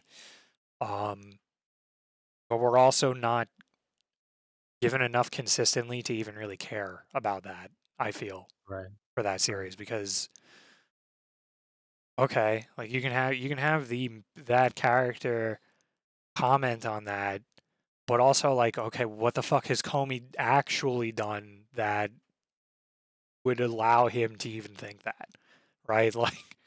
Like basically at that point, the entire series is like gaslighting him as if anything has happened, and it's like, oh, Comey's so pretty. It's like, yeah, but she also literally can't speak to people, and you're the only person she's willing to like converse with. So like, why is this becoming a sort of introspection of the main character? It's like, is he buying into the other characters, just being like, you're lame and Comey's cool? It's like, I don't like I don't like a protagonist that can't that we have to see that literally cannot identify their surroundings in that way. Hmm. Um, and is like purposefully oblivious of like what's what's going on around them, the actual scenario that they're in. So Right, right. I don't know. I guess that was another reason why I liked this protagonist, where he and Aharen are both very aware of certain things that are leading them in like scenarios they're getting into, right? Mhm. They're very aware, like he's very aware that he seems very emotionally stilted. Right, right. She was aware of her scenario as to why she didn't want to get close to him, not being as to not be a bother. So I feel like They're that already kind of self-awareness they already sets kind it of, yeah, up. they are understand their situations, and they're not like, Yeah. oh my god, fuck, like, yeah, that's true. Yeah, I mean, it's like see, like for the equivalent would be like, I guess in Komi-san, you would have the protagonist, buy into that shit and like think that about himself with zero evidence really to back that up. Mm. That like, oh, I'm just an idiot and I don't deserve to be here. Like literally everything up until now is evidence that you do deserve that. So there's Mhm. that. Um, in this scenario, have like Oshiro being afraid of him and him being aware that he's like, well, no, I just look scary. And then, Mhm. Aharen diffusing it by being like, yeah, he just looks scary, but he's a good guy. Right, right, right. So I don't know. I enjoy that more so than what we have with Komi-san. But again, I also think it boils down to having a protagonist that is, I guess, like equal to laugh at, in the sense of during scenarios them running not the same bit but playing off of it in their own way, not Mm. being like an attempt at a straight man but not actually a straight man. Like they think that they're the straight man in some scenarios, but they're also acting like just as weird in some parts. I guess that's what it Yeah, could come down to. So I think yeah. you need The a pure straight man in that sense of just an Mhm. observer almost.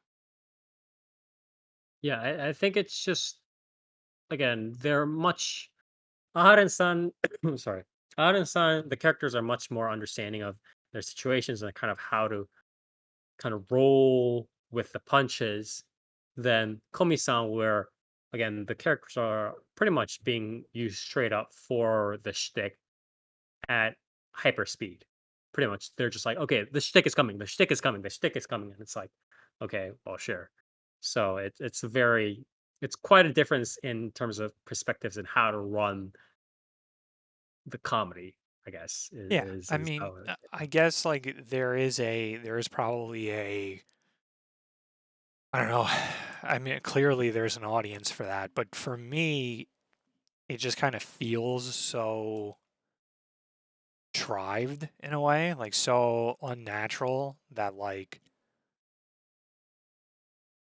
it feels so, I guess I could say unrealistic in parts for Komi-san, while contrasting with like, I guess, trying to feel natural or real at some point, where it's like, no, you can't do that. Mhm. And trying to play some of this series straight and then have this like protagonist that is a very like typical protagonist. It's like, why isn't he a fucking weirdo? Right, Everyone else in this series is an absolute weirdo. Why isn't he in his own way? right. Like I That's guess true. I guess for an example, like off the top of my head, probably not even the cleanest one. Be like if Kazuma was a true straight man or Konosuba, Mhm. right? Oh, Like yeah, yeah, that would be really weird. Like that would be boring. Like that wouldn't work as well. Wouldn't because like he just be the shtick, just be the repetitive shtick all the time, right? Yeah, and he would just be there almost as an insert or an observer, and then we'd get the girls doing their thing, but nothing to really bounce off of. you know, Right, and exactly. not able to, have sort of like an elevated experience with the interaction. Like, I guess in Aharen, and I'll cap it off here, but in Aharen-san, the way they play off of each other enhances what's happening.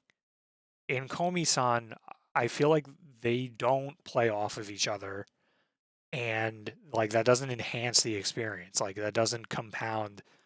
Like the parts there like aren't, what is it? The sum isn't greater than the parts that are being shown to us. It's Right. par, essentially. Yeah. You don't have like, how does Comey bounce off of our protagonist?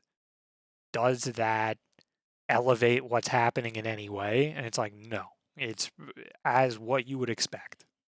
And sort of like could be replaced with anyone as long as they had a neutral reaction, essentially. So I don't know.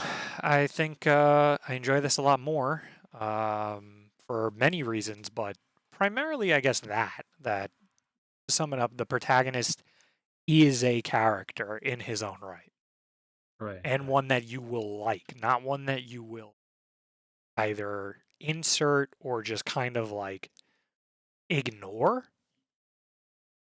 Let's put it this way: how many people, and as shitty of a way it is, how many people are going to favorite the protagonist from Komi-san on Mal as a character? And why would you? No, I understand the example that you're trying to get Whereas, at. like, for this guy, absolutely, because he's a fucking weirdo and Right. his bits are funny. Right, exactly. So, Yeah. Anyways, thank you for the rundown on Aharen-san. Yeah, like it's good that this turned out pretty well. Although they, from what I saw here, this is what is this by Felix Film? From what I saw of the staff, they brought in some. I mean, it's the director has a little bit of sketchy record with just kind of going out on his own. But when he's just doing straight up, like pretty much straight adapts of like stuff like rom com or like stuff like this, he does pretty well. He's most recently he's just done like Nekopara stuff, and he's essentially brought in the Nekopara team, some of the other Felix Films people, and then some other veterans for this group. So or some other like rom com and like slice of life veterans for this group. So it was a pretty good product overall from what I see here. But oh yeah, I should say to cap it off, audio visuals are fine to good. They're mhm. not like, there was never something that I thought looked bad. In fact, there were some parts that I thought looked quite nice. Pretty boring OP-ED, unfortunately. Though there was an ED in episode 3 that was really good because it was the recording of their stupid dance. Right. So, yeah, well, no, it wasn't a recording of their stupid dance. They had a recording of their stupid dance. The ED was like the performance that they were doing that for. Anyway, very funny stuff. OP and not OP, audio visuals are really good. Say, give it a watch. Right. If you like Komi-san, you will like this. If you don't like Komi-san, you will probably like this. All right. So again, thank you, Dark, for helping to cover Aharen-san wa Hakarenai, or Aharen-san is a blue, for Aharen-san is unfathomable, or whatever the hell they're going to call it.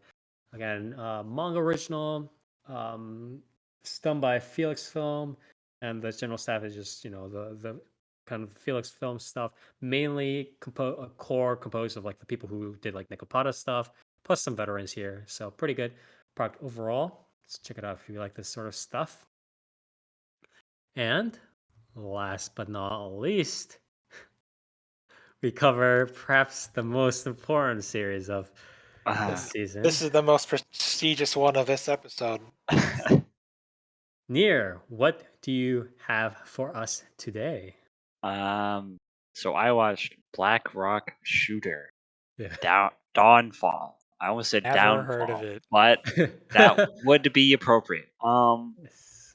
Nier is contractually obligated to sing the Black Rock Shooter theme every time he Yeah, mentions the series. yeah. Anyways, So Black Rock Shooter, Dawnfall, is a reboot? Question mark. I yes. mean, it's another It's like entry. a weird spin-off reboot, right? It's like an alternate Yeah. timeline reboot. Alternate timeline reboot. Is sort of how um, I put it, right? but yeah, this is done by Studio Bibury. Yeah. They are, I guess, a 3D CG studio. They've done stuff for, I guess, Grisaya anime stuff, Azure Lane. You know, Is not this their not a first lot. major? I think this is their first like main production. Yeah. Wait, no, they did. Let's see. Okay, so it says they did Grisaya Phantom Trigger, Gotobu no Hanayome movie. What else? Yeah, that's pretty much some other like smaller stuff. Uh-huh. But the main two stuff that they've done like major production or main production studio as is Grisaya Phantom Trigger and Gotobu movie. Right. But yeah. By the way, the producers are part of the producers for this are Good Smile Company, Yeah. which I is mean, I've almost never seen that before. so Good Smile Company owns the IP of Black Rock Shooter, I believe, and Oh then wow, okay, I okay. think Aniplex also has a stake in it as well, or something like that. Hmm. Um, but yeah, um, because Black Rock Shooter way back in the day, really, like, let's be real, it was made into an anime to sell figures, right? And Hmm.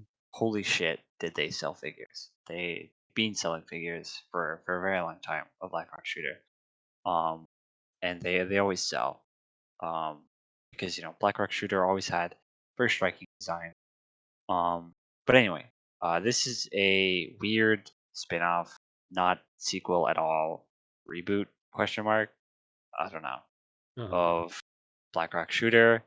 Um, the reason that I say like this might be a sequel is because the original Black Rock Shooter's title has 1 star in it between Black and Rock, and this one has 2.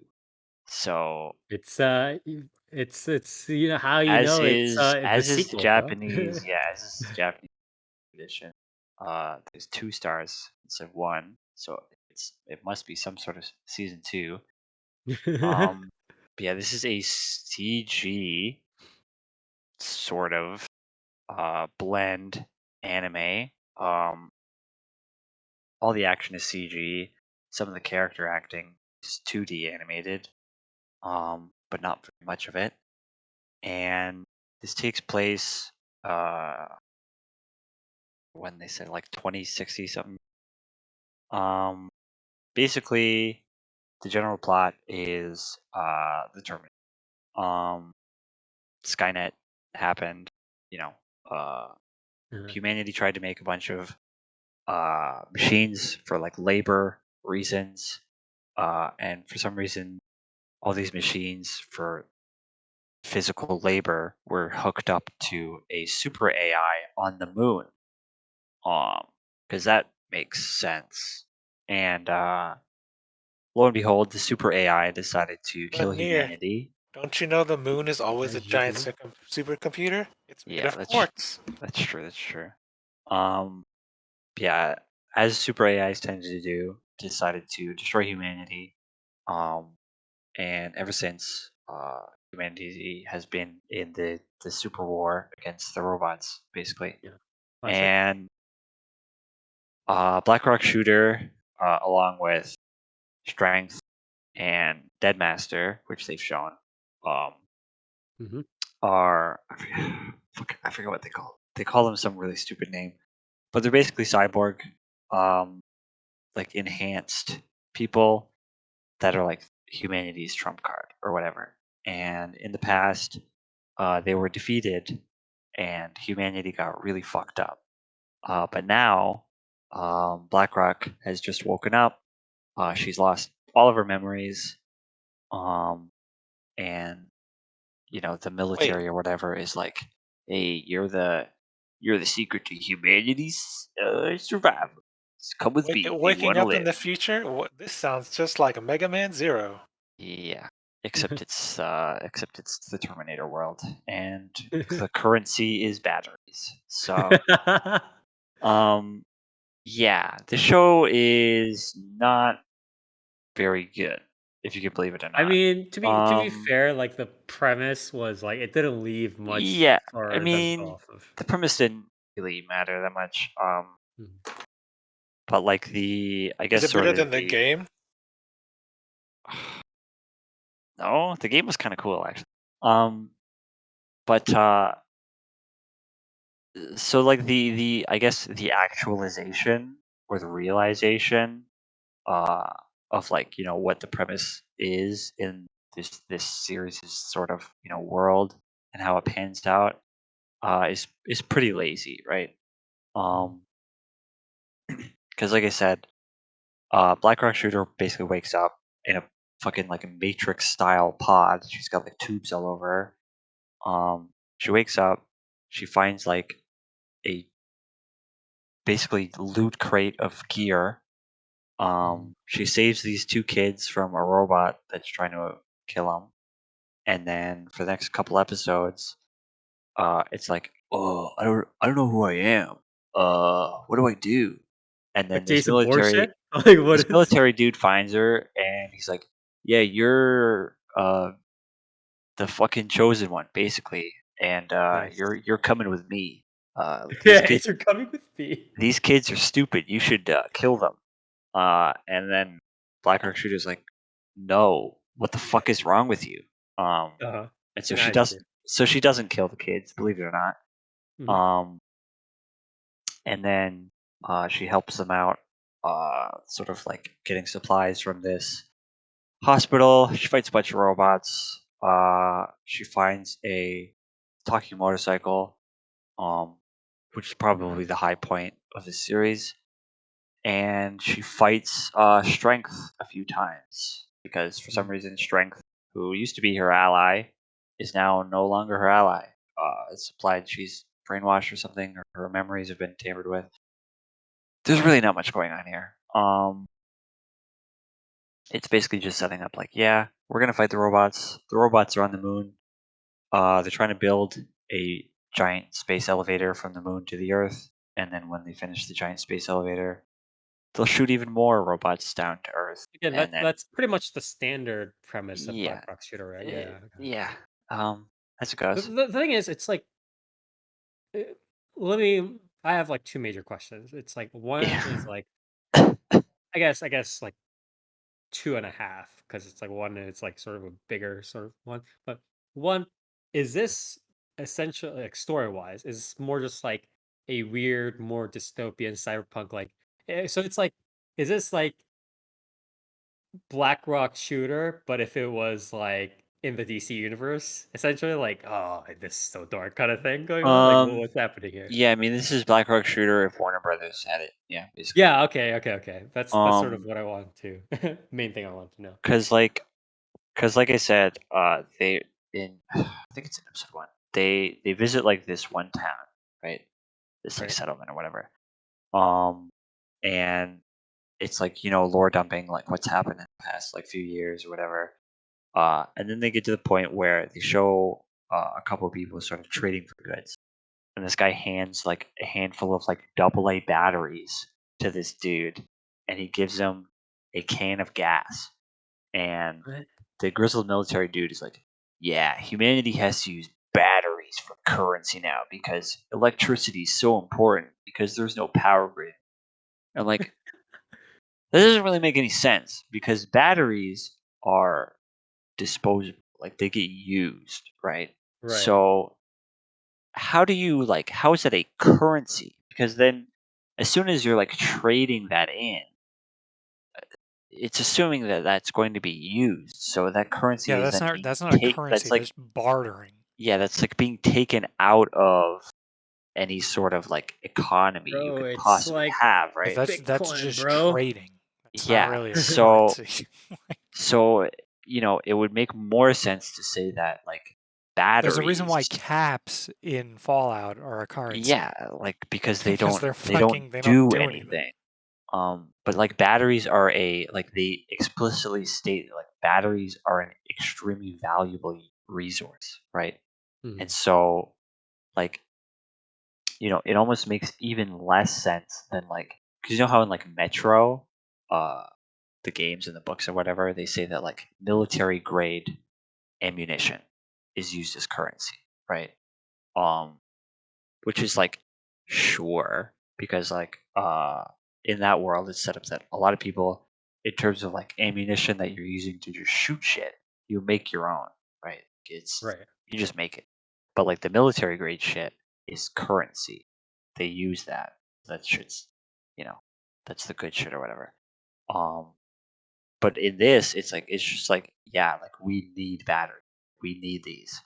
So it's like this isn't a currency. Like it's a resource that you're trading for other resources. Like it's but anyway, that was just a really fun Bro, it's like stupid crypto. like You gotta they're controlling um the supply but yeah, like in properly. that scene, some dude just like fucking walks up to this family and like shotguns some dude in the fucking chest and like takes his batteries and nobody does anything.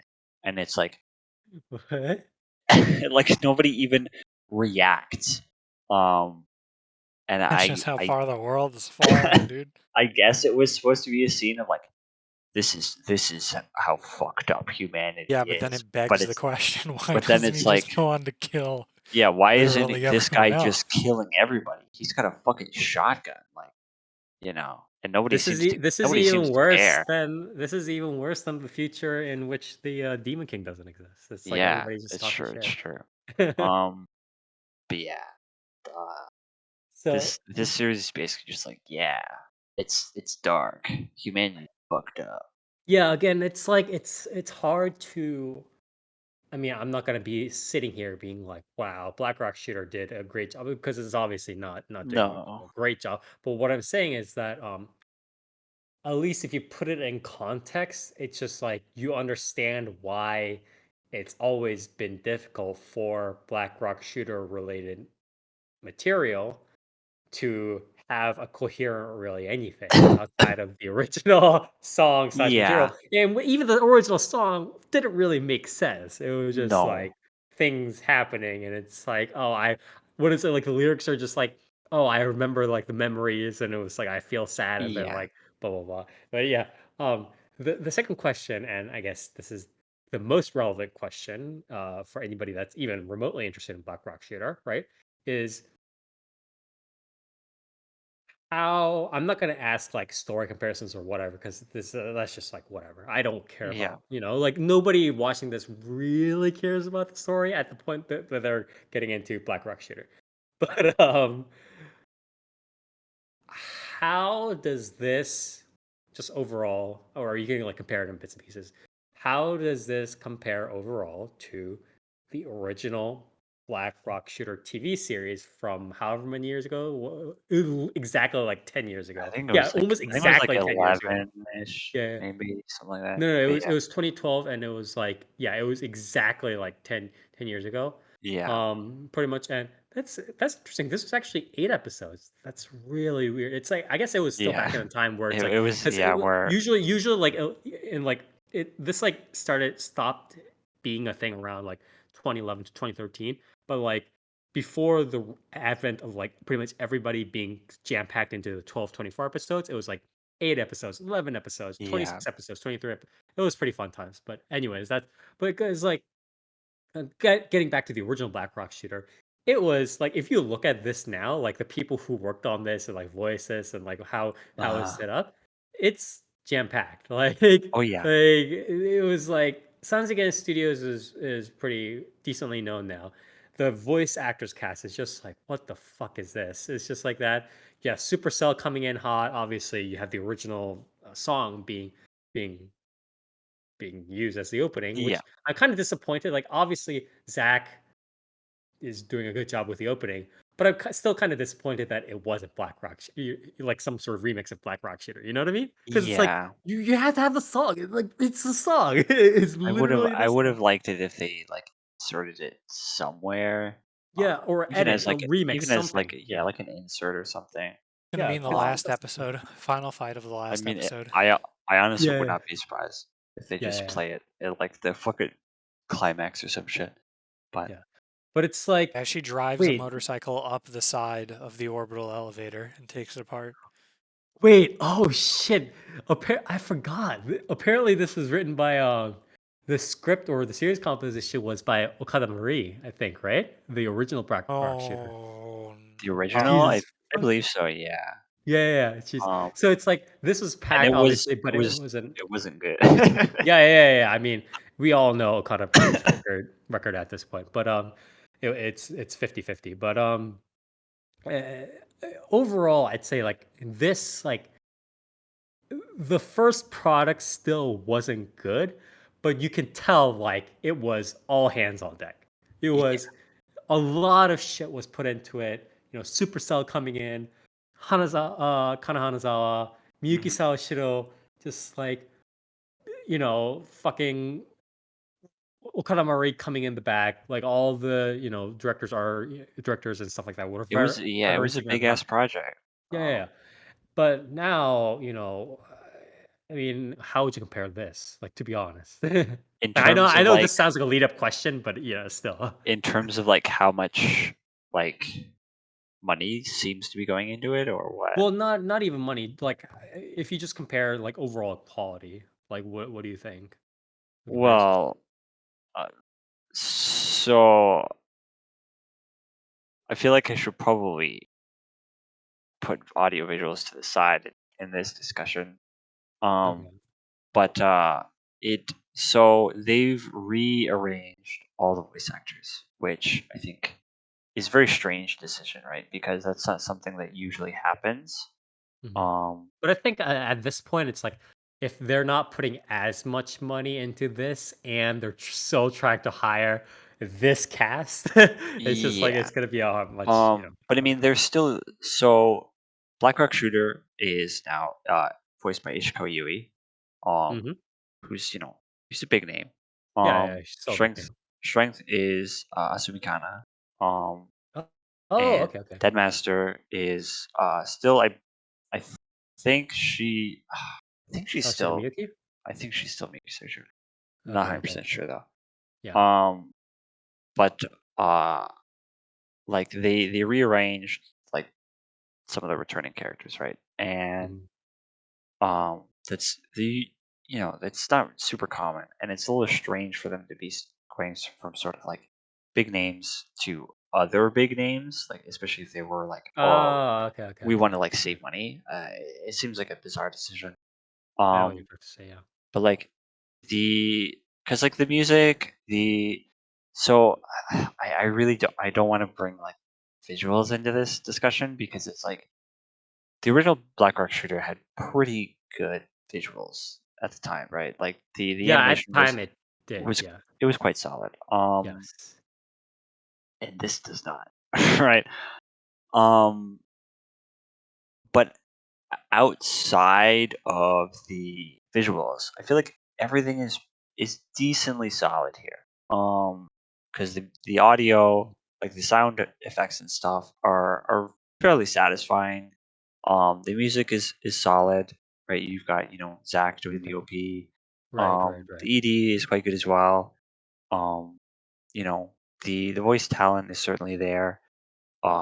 It's just like it's less of a. It seems like less of a like multimedia thing, and it's sort of kind of just like, hey, you guys remember Rock Rock Shooter, right? Right, right, And right. everyone's kind of like, uh, Sure.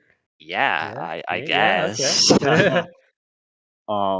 But I mean, nobody really it's nobody still really trying like to sell a cares. You know what I mean? figure, but it's like, yeah, it still doesn't have as much money because it's just Yeah. not as big of a brand name anymore. And I feel like a lot of the money, like obviously there's less money going into it because the studio they got is like not to be rude, it's kind of a literal Who studio, right? Like, you know, nobody's really being like, whoa, Bibbery animation, fucking pod, right? Mhm. Um, But at the same point in time, they're like, yeah, this is on Disney Plus, by the way. So I really don't know how like what the money is here. Yeah, in terms of I might as well just get to it. In terms of audio visuals, and visuals in general, this one's it's pretty rough.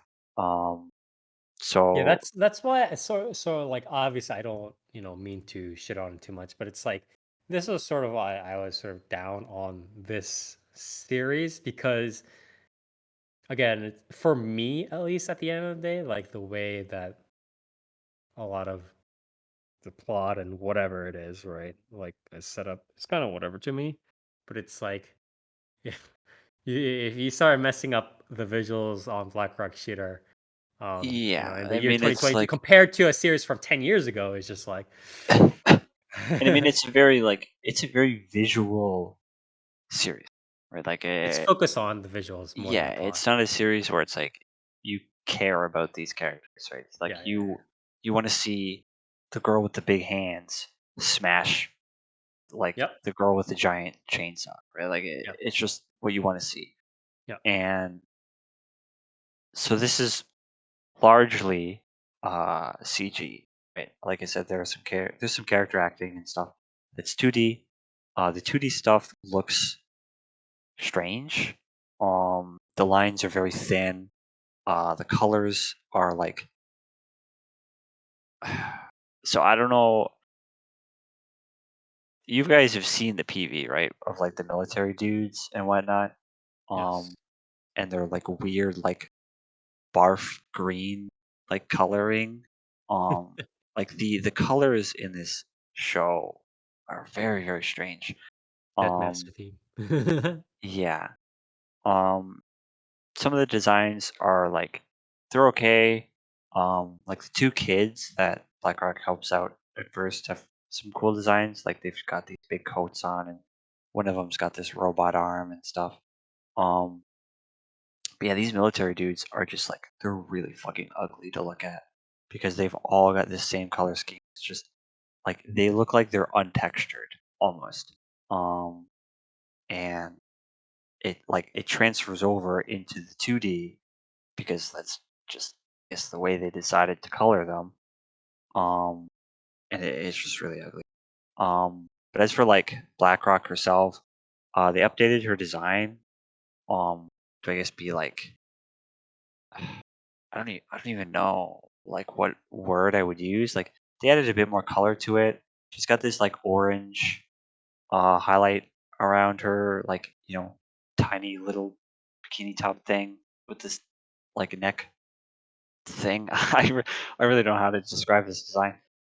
She's got some orange on her gloves now, uh, and she's got these big shoes. Um, but she's lost like the big cape, which I think is kind of a weird decision to make, right? Because the big like cape was kind of like half the chuniness of her design, right?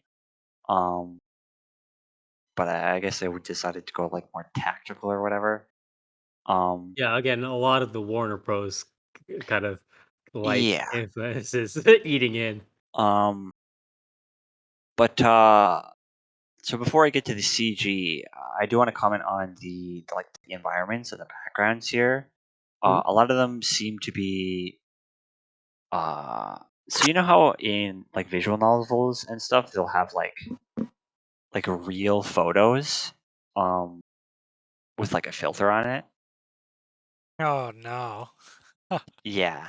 What do you mean? Um a lot of it's like that. Like real photos of like stuff that has Oh no, I know what you're talking about. Yeah, okay, yeah, okay, okay. like Yes, yes, it's yes. a lot of it's like that. Like real Mhm. photos of like, Like the you backgrounds and know, stuff like that. Yeah. um like scaffolding or something, Mhm. or like Mhm. pots Yes, and yes, yes, pans, yes, yes, yes, whatnot, yes, and yes. there's sort of like a filter on it, Mhm. and it's sort of just mishmashed together. And all right, um, it doesn't look too bad actually. The issue is when you put the like the CG characters trying to move over it, it like it doesn't blend at all, right? And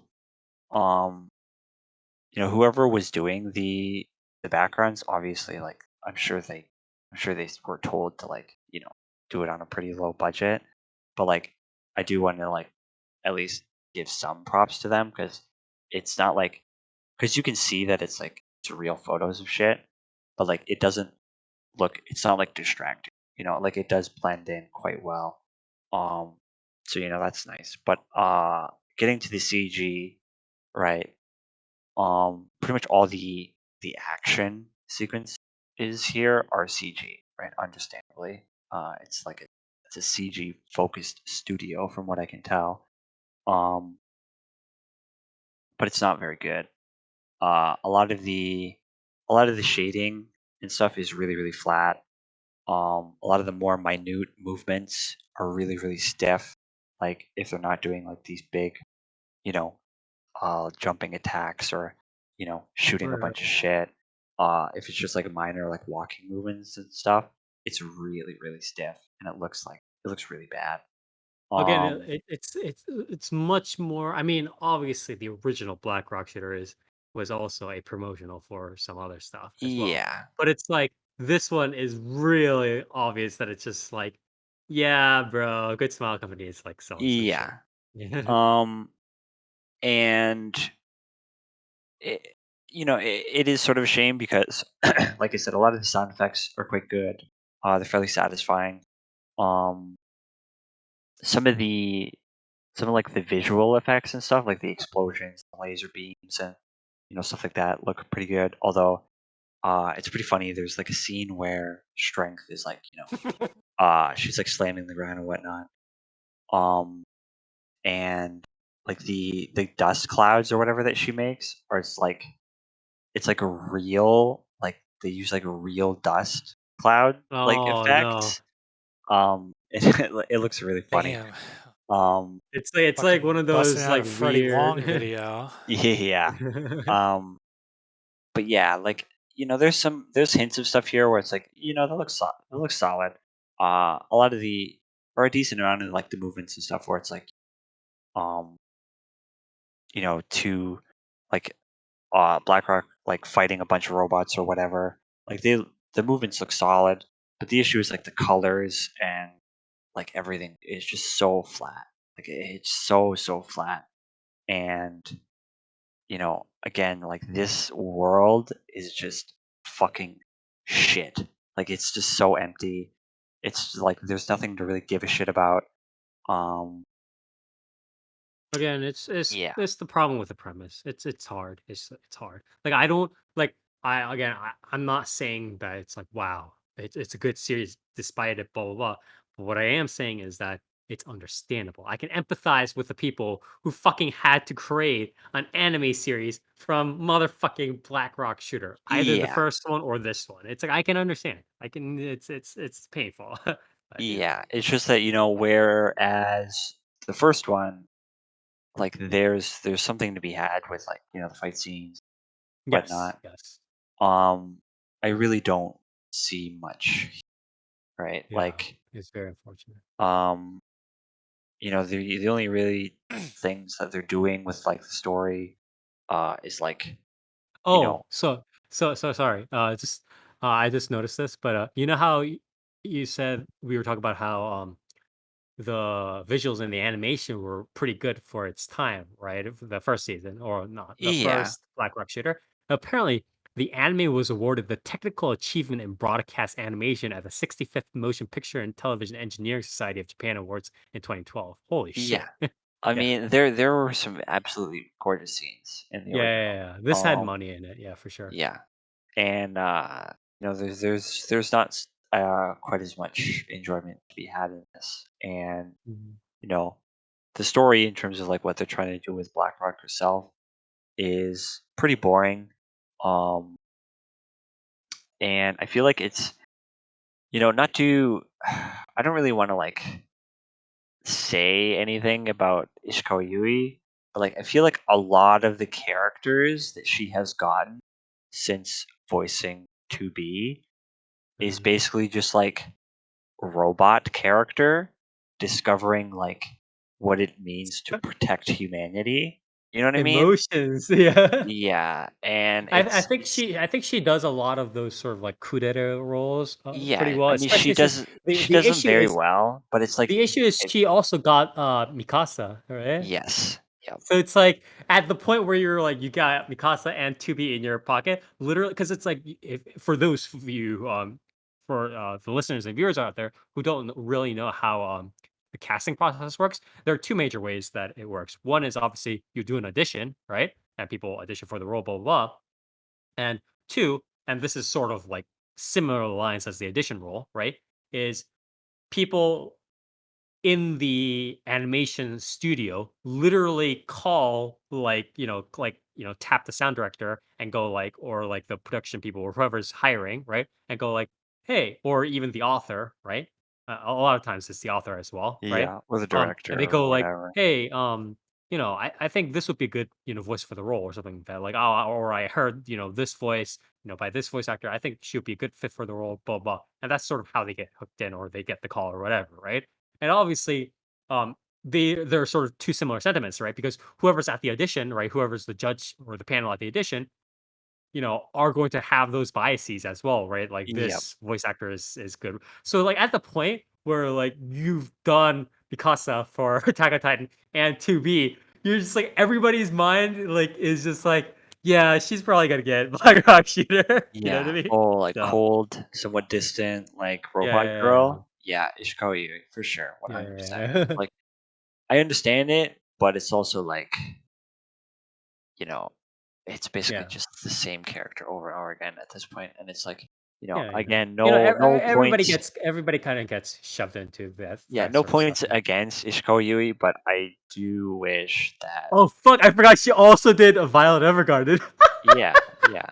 Fuck. Um, but yeah, no points against her. I just wish that some of the casting people would sort of be like, okay, she is very good at this role, Mm. but It would like be cool if it she would did. be nice to have somebody else, right? Or Yeah, I just like, mean this or that's let that's her also why do like something people else, are you know? like, I mean it's good that obviously like nobody's going to refuse main roles because it's Of money, course, right? yeah, Duh.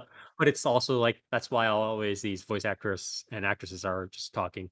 They all in like radio shows and stuff like that. They're just like, oh, I wanted this new role, right? Like the most recent example we talked about was like K Project, right? Where Sukita and all the yeah, others were all like, we want to fucking play this fat guy who like shouts all the time. Like fuck yeah, that, fuck the other roles. It's like that, right? So it's it's unfortunate. Ishikawa Yui is not the first, nor will she be the last to sort of get pigeonholed in this, right? Some of the more famous examples, right, are Kugimi Rie, right, Rie, who gets the Lolly Tsundere role, right? As yeah, well as you know, I mean Hanazawa Kana herself, who did the first Black Rock shooter, right? She's yeah, obviously known for doing all these sorts of like she has like a very specific timbre of voice, right? Although obviously, in my opinion, again, she has a variety of supporting roles that are extremely good, but mhm, she gets pigeonholed sometimes yeah. herself. So yeah, very But yeah, unfortunate. um, overall, I would say don't bother watching this. I What think about the first even one? What about the first Black Rock shooter? Would you suggest that to people instead? yeah, I mean Okay. if you're a fan of looking at shiny pictures in front of your eyeballs, I would suggest giving the first Black Rock shooter, the 2012 series, a shot because it's got some very Right. very very very good animation. Um, it's a little bit uh, shit on the story side, especially when it's dealing with like the schoolgirl characters and whatnot. Um, gets a little boring, but Mm. a lot of series at that time were trying to experiment with weird, like fucking magical girl shit for obvious reasons. But yeah, a lot of the fight scenes and stuff in the original are just like they're a real treat to watch. Yeah. But there's like nothing to be had from this one. I think if you're a fan of Black Rock Shooter for whatever reason, like I am, In 2022, um, yes. yeah, I think you really have nothing of value here. There's like they're not really doing anything with the characters, um, Mhm. like original at all. Some of the new designs are nice, but they're not really in a good light here when they're in Right. CG and stuff. So like realistically, the most you're gonna get out of this series is like looking at art on Twitter, right? Like if anybody It's just decides to humming draw, Black Rock Shooter in your head. if anybody decides to draw Black Rock Shooter art in the current year, then uh, that's about all you're gonna get out of this series, I think, because there's Right. really not much to be had here. So Oh well. But yeah, we definitely did need to cover this because it's still an actual brand name. It's a sort of yeah, almost classic brand name. But again, thank you, Nier, very much for helping to cover Black Rock Shooter with 2 stars, and it's Downfall, right? I believe it is done yeah, by Blueberry Animation Dawnfall, Studio. Downfall, whatever you want to call it, Yeah, yeah, really. yeah, yeah. It is done by Blueberry Animation Studio, mainly known for 3D stuff. They also helped with Gotobun animation or movie, and one other thing I forget. But it is what it is. Check. I guess if you're really hardcore on Black Rock Shooter, check it out. But else, try watching the first one, Black Rock Shooter, made in 2012. So yeah. Anyways, thank you again, Nier, for helping cover that. And we are moving to our news real quick here. And it is, I guess, oh yeah. So yeah, we have a couple of news here. I pulled the stuff from before the preview shows as well. So we're going to be running through that real quick here. So first, some award stuff. The Japanese publisher Kodansha, one of the major publishers in Japan, especially for anime stuff, alongside like Shueisha, Shogakukan, and so on, announced the 14 nominees in 3 categories for its 46th annual manga awards on Thursday. Kodansha will announce the winner for each category on May 11th. So a lot of I believe the Kodansha manga awards are pretty good, but some of them tend to be some like mainstream picks. I believe a lot of time it's not like it's a little bit more mainstream than like say the Tesco Osamu awards and stuff like that. So um anyways, so best shonen manga nominees are Couple of Cuckoos or Kakko no Inazuke, right? Shangri-La Frontier, Frieren, Beyond Journey's End. What is it? What was the Japanese? What was it? Soul no Frieren, right? This one was one that's been pretty popular, right, in our circles. That time I got reincarnated as a slime. Best shoujo manga: In the Clear Moonlit Dusk, Nina the Starry Bride, A Sign of Affection, and My Happy Marriage. And best general manga goes to Oshinoko, right? This one again, another famous series. Skip and Loafer. I think I've heard this one before. 地球の運動について. Police in the Pod, Hakuzume, near cover of the anime for that one last season. Yeah. Yankee-kun to Hakujo Girl, The Delinquent and the Girl with the White Cane. And Yakuza Fiancé. Rei, yeah, Rei's wa Tannin ga ii. So yeah. In the past years, Kodansha gave out a Best Children's Manga Award as well, but starting in 2015, Kodansha has integrated the nominees for that category into the Best Shonen Manga and Best Shoujo Manga categories instead. Okay. So yeah, check some of these series out. Pretty good. Some of them are, again, on the pretty obvious mainstream side. Kako no Inazuki free, not free right now. That time I got reincarnated as slime, stuff like that. But some of the other ones are pretty good, so please check them out.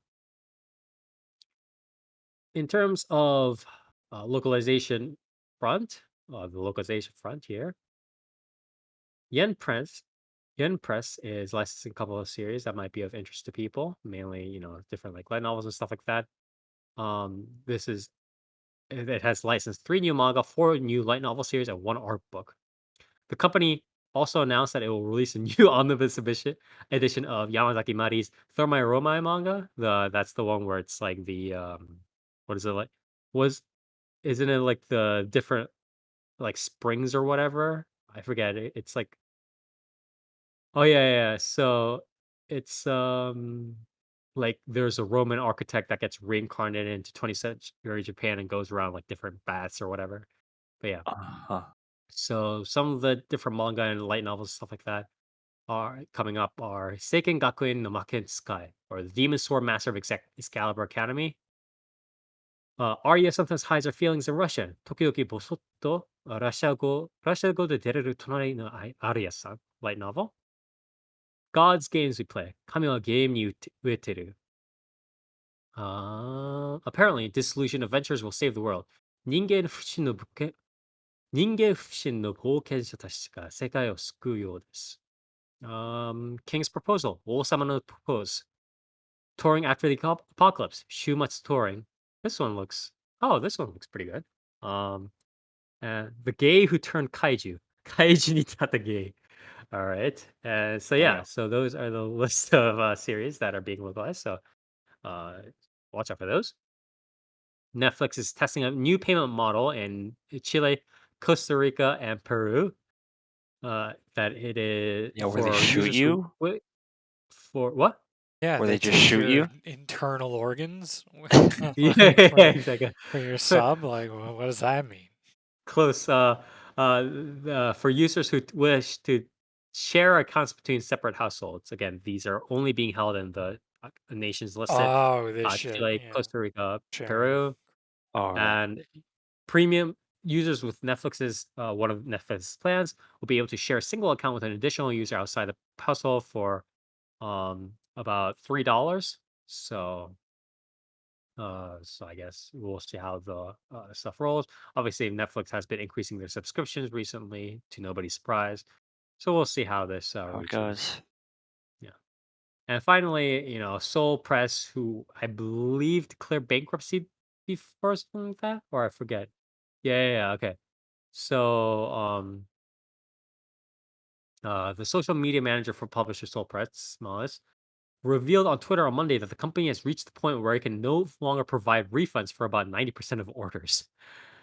Smalls stated that the company is at a standstill until the CEO returns, but did not share when there will be or where the CEO currently is. Yeah, Soul Press had the incident recently where the CEO literally just ran out on them, and then there's some other stuff happening, and like I think it's like filing for bankruptcy or some bullshit like that. But yeah, it's not in a great place, and it's another lesson that localization industry right now, in the West is still still very very shaky grounds, regardless of the recent progress that's been made. Next, some like funny kind of news that I just wanted to point out. The Japanese intellectual property company Rights announced on Friday that it is producing an anime based on Takeshi Mifune's Irastoya art library titled 100 de wakaru meisaka gekijo. Understanding masterpiece theater in 100 seconds, that will premiere within the Bitworld Children's Program at NHK Educational on April 8th. The anime uses characters from the Irastoya library to tell stories about various world myths, classic stories, and literature in a modern style. The first 4 episodes focus on Romeo and Juliet, the Kakeyama Bushi Kyogen stage production, Sleeping Beauty, and the Shibahama Raku comic story. So, for those of you who don't know what Irastoya is, like, if you guys have ever been on a Japanese blog or Japanese website, or like seen like enough of Japanese like clips and stuff like that, right? Like just like edited clips or funny clips or illustrations or whatever, you guys have seen one of these illustrations. They're like copyright free, so it's like they're free use illustrations that like anybody can use, and they're like essentially stock illustrations, right? And they'll just have stuff like like people panicking, or like dog barking at something, or like it's like stock illustration of worker or something like that. And apparently this free use library of Japanese illustrations is being used to tell as a part of an animation, or like an anime will be made entirely of free use Japanese illustrations to tell stories. So it'll be pretty interesting to see how it goes. Let's see this next piece of news. On the Japanese industry front, the Association of Japanese Animations, or AJA, released a summary of the anime industry report for the year 2020 in English on Monday. AJA released its report in Japanese in November and released a free summary in Japanese after releasing a preliminary report in Japanese last June. I believe we did cover this when it came out in November, because there was a brief summary of it. Again, just a quick recap. The report found that the wider anime industry contracted or was smaller, made smaller, or decreased, I guess, reduced by 3.5% in 2020, with total market value of around 21.32 billion US dollars. The market value strictly for anime productions contracted by 9% to about US $2.41 billion. The industry generated 84.4 billion yen, less due to the effects of the new coronavirus disease pandemic, according to surveys. Again, it's still on like a high like uprise, but again, COVID and obviously, um, some other supply chain issues and stuff like that, and obviously, increasing, you know, piece of the pie is being taken over by streaming, as opposed to novelty, not novelty, but it's like physical copies and stuff like that. So yeah, so the usual news that's been going on. Next, Shueisha revealed on Thursday that it established a new wholly owned affiliated company named Shueisha Games on February 16th. The Oh company aims boy. to develop smartphone games with original concepts and character designs for manga creators for Shueisha's weekly Shonen Jump magazine. So yeah, I mean, nobody's surprised by this. People, Shueisha Games trying to, I mean, just like a lot of other major companies in Japan, trying to get into the mobile games market, trying to make their own money, and they're just like, we're going to take it in house, or like we're going to contract people and try to make money, stuff like that. So you know, anyways, and final piece of news: more projects for training animators, because that's exactly what we need. The Anime Nova Yeah. project, the Anime Nova project, a program designed to train animators, will have a television special titled Anime Nova Project U20 Anime Grand Prix on TV Tokyo on March 31st. So it already aired. The specials judges are, Seiji Mizushima, Eiji Abiko, and Taku Kishimoto. They did stuff, Fruits Basket, Osomatsu-san, Haikyuu, One Piece, Full Metal Alchemist, Mobile Suit Gundam, stuff like that. So they're obviously famous animators. They will judge works by up and coming animators under 20 years old who have received backing from production companies. Wait, they've already received backing? But okay. Um, This uh, got way weirder than I thought. Yeah, the new animators, blah blah blah blah. Yeah, so they have like various categories, like director category, the character designer category, and the screenplay category. So it's like they're trying to hire not like they're not even like this isn't even for like entry artists. This is for like specific like major roles, like director roles or like screenplay roles. So I mean, again, everybody knows what the podcast opinion is on these sorts of training programs. So They it'll be work. nice if Yep. they They work. help They have the industry. solved the anime industry's problems. Yeah, But buddy. but we'll see how this pans out. Anyways, that was pretty much all I had in terms of news. And wrapping it up, we are going to head over to the shoutouts and callouts. Everybody here gets one shout out and one call out each. And a shout out is something that you want to praise, can be any one person, place, or thing. 5 out of 5, thumbs up. 7.5 plus on Mal. I don't know. I don't know what the Mal scoring is anymore. And call it is exact opposite thing. Something you want to rage or rant about. 0 stars. Send in complaints to customer service, and can be any one person, place, or thing. And we will start with Nier. What do you have for us? Um. hmm, Well, I think this may be crazy, but I'm gonna call out being sick. Uh, Surprise. it's not great, I think. Yeah.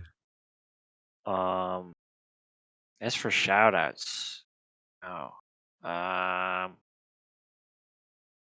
mean, I guess I'll shout out. Uh, I guess I'll shout out the Final Fantasy patch. It's pretty fun. I mean, you know, they've they've kind of been fucking up jobs left and right and stuff, but you know, my job's untouched, so That's not true. That's not true. They Yeah. did make it a little bit worse. Oh no. Yeah, I mean, they fucked up my cone, but yeah, I don't know. Warriors have been eating good for a long time, so I'll take the minor hit. The minor L. I Yeah. say that before, like, next patch they're probably gonna fucking delete Warrior or some shit.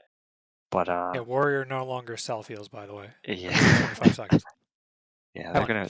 they're gonna fuck something up. I guarantee it. Like, although I feel like I feel like Warrior has swept under the radar for so long because it's like Warrior is designed from the get go to be like a simple job. Like it's like it's just like the job with the least amount of buttons. It's got the simplest rotation. Um, and like I feel like because of that, it's avoided a lot of changes, especially because a lot of changes recently have been like, oh, we want to reduce button bloat and stuff like that. Um, Even though none of the changes have like actually impacted that, but I feel like Warrior will probably get away with murder Just for don't a get it little because you're while not a game longer. dev. Yeah, but yeah, the story's pretty good at least. So is that, no? Question mark? Yes. Yeah, And call up? I did mine. You already did. Oh, sorry. Yeah. Yeah, Okay. it's sick. All right. Dark. Uh, Yeah, that's a good question because I had something one of the weeks. Whatever. I'll also shout out the FF14 patch. I did everything it had to offer so far except for the stream trial. So I got to do that. But apparently that's pretty good too. The alliance raid is fucking amazing. Has really good visuals, a really good story, really good music. And I don't know, the patch being called Newfound Adventure is very fitting, and it's a very nicely paced out, like, I guess, like, breather, yet setup with a bunch of crazy shit going on anyway to set up the next 10 years. So it's been really successful as to like sort of like snapping you out of what happened in Endwalker, and yeah, that's not the only I that's not mean, the it's only just thing in the nice. world. It's just nice that they're like, yeah, we're not gonna focus on these fucking world-ending threats anymore. Like, it's just gonna be smaller scale. Like, you know, like they're probably still gonna be pretty grand. Like, I mean, even how the fucking alliance raid is just dealing with the gods, right? But like, Yeah. it's not like, yeah, if you don't deal with this, literally everything in creation ends. Like, it's just like, yeah, this is just an adventure you're going on. Yeah, I mean It's we're nice. back to we are hard reset back to almost like, ARR, like Heaven's Ward level, like it's not the end of the world, but things are Yeah. starting to build up that you're gonna need to deal with. Yeah, because otherwise, if you don't deal with it, then it does bloom into something that's like Then probably eventually it'll get probably pretty will bad. be cataclysmic. But like, as of right now, it's just like it's quote unquote small scale. Like, it's still, big stakes, but it's not, you know. Yeah. And I think they handled that very, very. And also the Alliance raid stuff is especially taking the Alliance raid stuff into account. It's also World of Warcraft Shadowlands, but like actually told as a story and done well. So that's pretty funny. It's just very ironic that in WoW, everyone was like, "Ooh, you shouldn't show us the realms of death or like what happens when you die." and make it a machine. And then in Final Fantasy, they're just like, yeah, here's exactly what happens when you die, by the way. I mean, granted, it's still like mystical in that, like, yeah, your magic goes back to the star, Mm-hmm. like, can be reborn or whatever, but then it's like once you get into the Alliance raid stuff too, they literally like set like minor spoiler where you go to meet the gods is called the Phantom Realm. And the way that interacts is very interesting, and the way you're uncovering like, you know, what the gods are and who they are has been it's very cool, and I'm excited to get to the next part of that story. It is very it is very similar to a lot of the shit that was in WoW Shadowlands, which is very, very fun. Especially with naming conventions like the Phantom Realm, some kind of Shadowlands. But yeah. And I guess for my my call out is going to be twofold, and it's going to be to Uh-oh. the Final Fantasy patch. All right. Well, that one's Yeah. coming. Right. Because fuck some of those job changes. And there are a lot of people that are, I mean, fuck some of those job changes, which is like not good. Also, like, it's super easy to. It would have been way easier to like come out and like assuade. What would you call it? Like assuade, like whatever, or like what I'm dreading with changes by literally just dropping the line of like, yeah, we didn't make as many changes as we wanted to, and we didn't go as far as we wanted to, and like, you know, maybe like even for Samurai, it's like, okay, we're gonna try this, and if it doesn't work, we're gonna revert it. And if they just said like, yeah, a lot of our work went into the new PvP, I would have been like, that's fair because the new PvP is like kind of insane how much new shit's in it. Especially like ability wise and just, you know, redoing like all the jobs and making them sort of like simple and different variants of themselves. Yeah, they need to balance some of that shit though. Oh yeah, no, it's like busted as fuck. Like there's some shit that's just like, oh well, like Samurai is like one hitting people sometimes. Also, apparently Samurai has Kaiten in PvP, which is like, okay, guys, like what the fuck are you doing? So the job changes were like sloppy as fuck. Like, so this is back to my like call out essentially. The job changes are sloppy as fuck. With a lot of them, some of it doesn't even like it doesn't accomplish what they're trying to do in way, shape, or form, and you'd realize that if you thought about it for more than like 5 seconds on paper, right? Like Yeah. again, like removing Kaiten for Samurai, it's like, oh, this is an ability that gets used right before this next ability, and that's the only time you use it. So isn't it redundant? And it's like, technically, yes, but you could boil down almost every skill in the game for one, especially combo wise. But also, two, they didn't take into account, apparently, as far as I would assume, that removing an ability that uses Samurai's meter that they build tends to make building that meter completely irrelevant now because you just like spend shit whenever.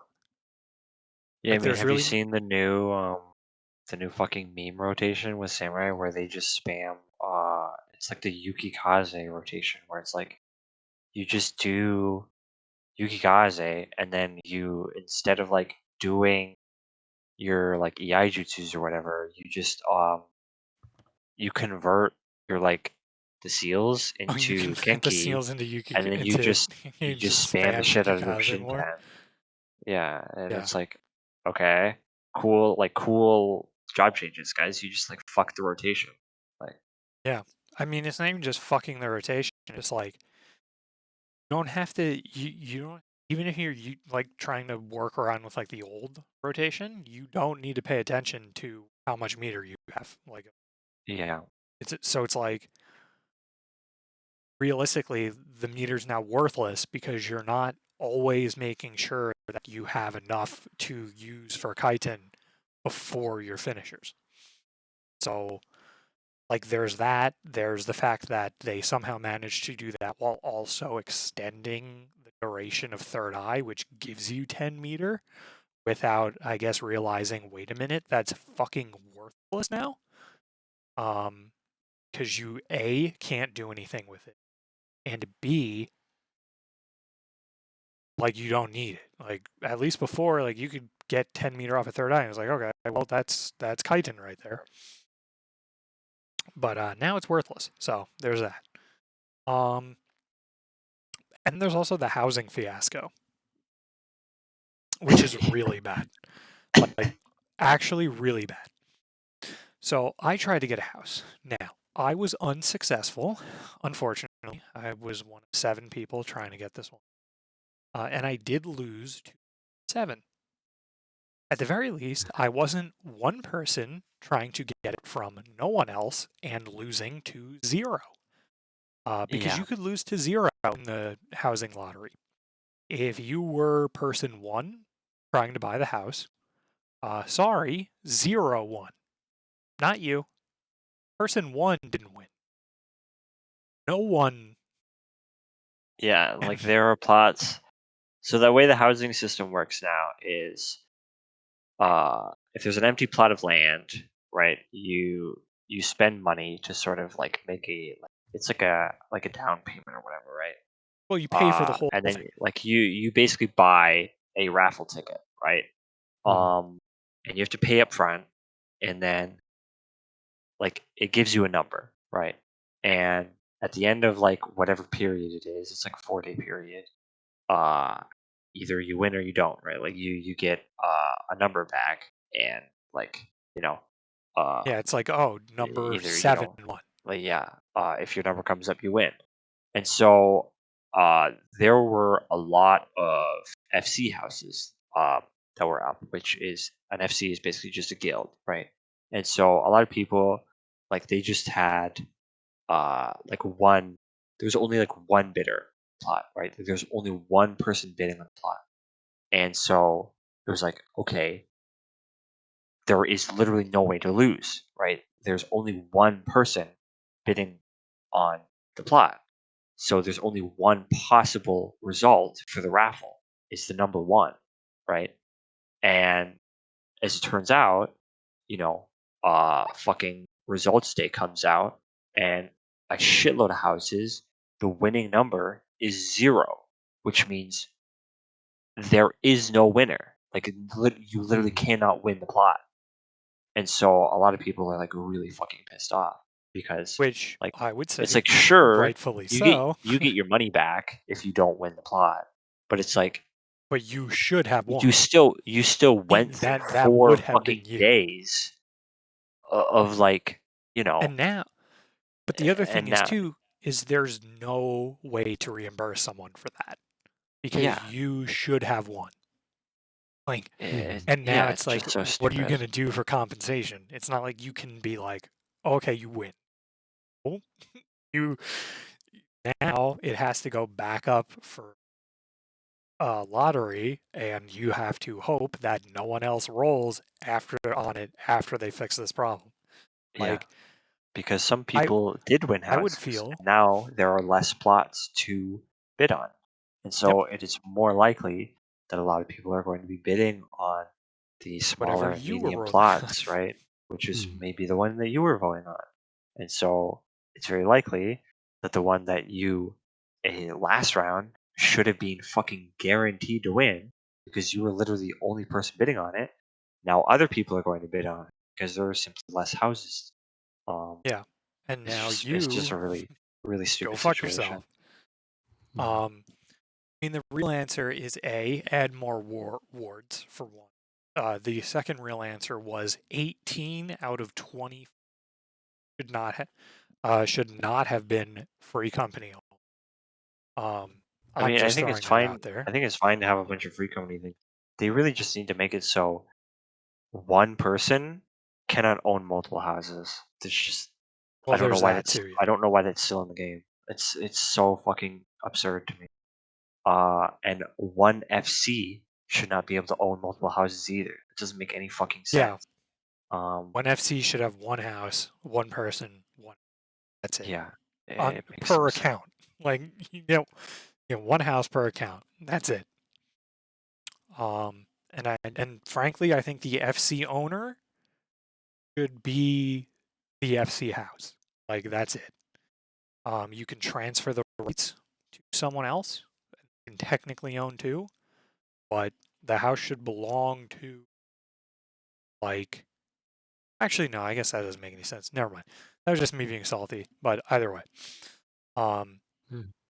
so I got into an argument with people over that because they were like trying to essentially like. Well, someone was like, "Oh yeah, the devs are getting death threats," to which I said, "While I don't condone nor support that, no shit. Like, of course they're getting death threats." I was like, Yeah, I mean, if and when also, you have a fuck like, up this hard, furthermore, like the freaks are gonna come out. anyone listening, like, don't buy into that. Whenever there is a headline that says that, anything like that, unless someone is literally getting people at their home or like packages in the mail, don't buy into those because it's always bullshit. Um, because it's like, play a game of Call of Duty and you're going to get a quote unquote death threat. That is what happens. It is no more than someone says the words, they will kill you. Okay. There's your death threat. But the idea is people should be upset over this because it's like it's not good. And it was something that was very easy to test because they have internal servers. So they should have tested the lottery system that they spoke about for months at a time and also told people who wanted first come, first serve to go fuck themselves over. So I support the lottery system. I think it's better than first come, first serve. But, we can't have months of live letters, Yeah, I mean, like it has to space work, right? and being like, no, the lottery, no, we're doing the lottery. And then and then everyone's sitting here like, okay, lottery. And then some people are like, no, I want first come, first serve. And then you do the lottery and then it doesn't fucking work. And it's like, you literally didn't test this. Like, how did you not do that? Like, how did you not just have like someone internally buy a house as the one person to roll on it and run that a few times and figure out that fucking zero could win? Like, because that's not like it's weighted, so that would have been a 50-50 chance of zero winning. Yeah.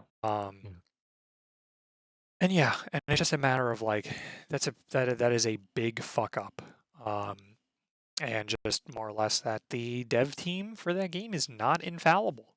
Like they are not these like I mean, it's just further and I don't further even proof that they're just way understaffed, right? Like fucking Square Enix really needs to get its shit together. Just yeah, fucking they need start to hiring people. like let's put it this way, if this is not negligence and this is literally like they are strapped for what they are trying to do, they need more like they need more people because that shit shouldn't be happening. Because of, like we said, the trickle down thing of can't compensate people for that now. Whereas if you were one person on that plot and now go again to try and get it, there's two people, that's already like, that's ruined your opportunity. Yeah, it's a little bit unfortunate. But so I guess that was your shout out call, right? I believe. Yep. Or okay. After that, a little bit of a rant from Dark. Moving on to Toast. Shout out call out, My please? shout out is to Millie Parfait for keeping the dream alive, Ah, and to all the Filipino VTubers, I guess them too. yeah. My call out is to Millie Parfait for the exact same reason. I can't. Well played.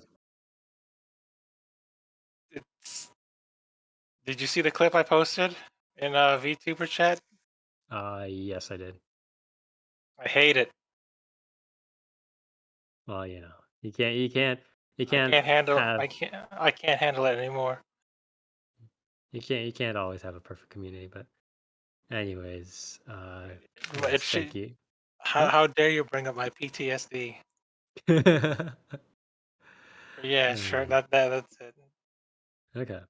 And my shout out call out will be I don't really have too much of a shout out, I think. I guess I'll shout out that the guy who translated Hakarenai as unfathomable. I really did like that translation specifically.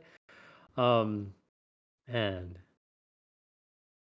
the call out, yeah, the call out goes to like I was talking with people who, were, talk about isekai and stuff like that. And, my view is always that it's perfectly fine to watch bad series or have, degenerate tastes or whatever, right? Again, the example that I always pull out is To Love Ru, right? For me, because it's like I'm not gonna say like I think obviously To Love Ru has a place at least in anime history as like, one of the sort of flag bearers of like the harem anime, right?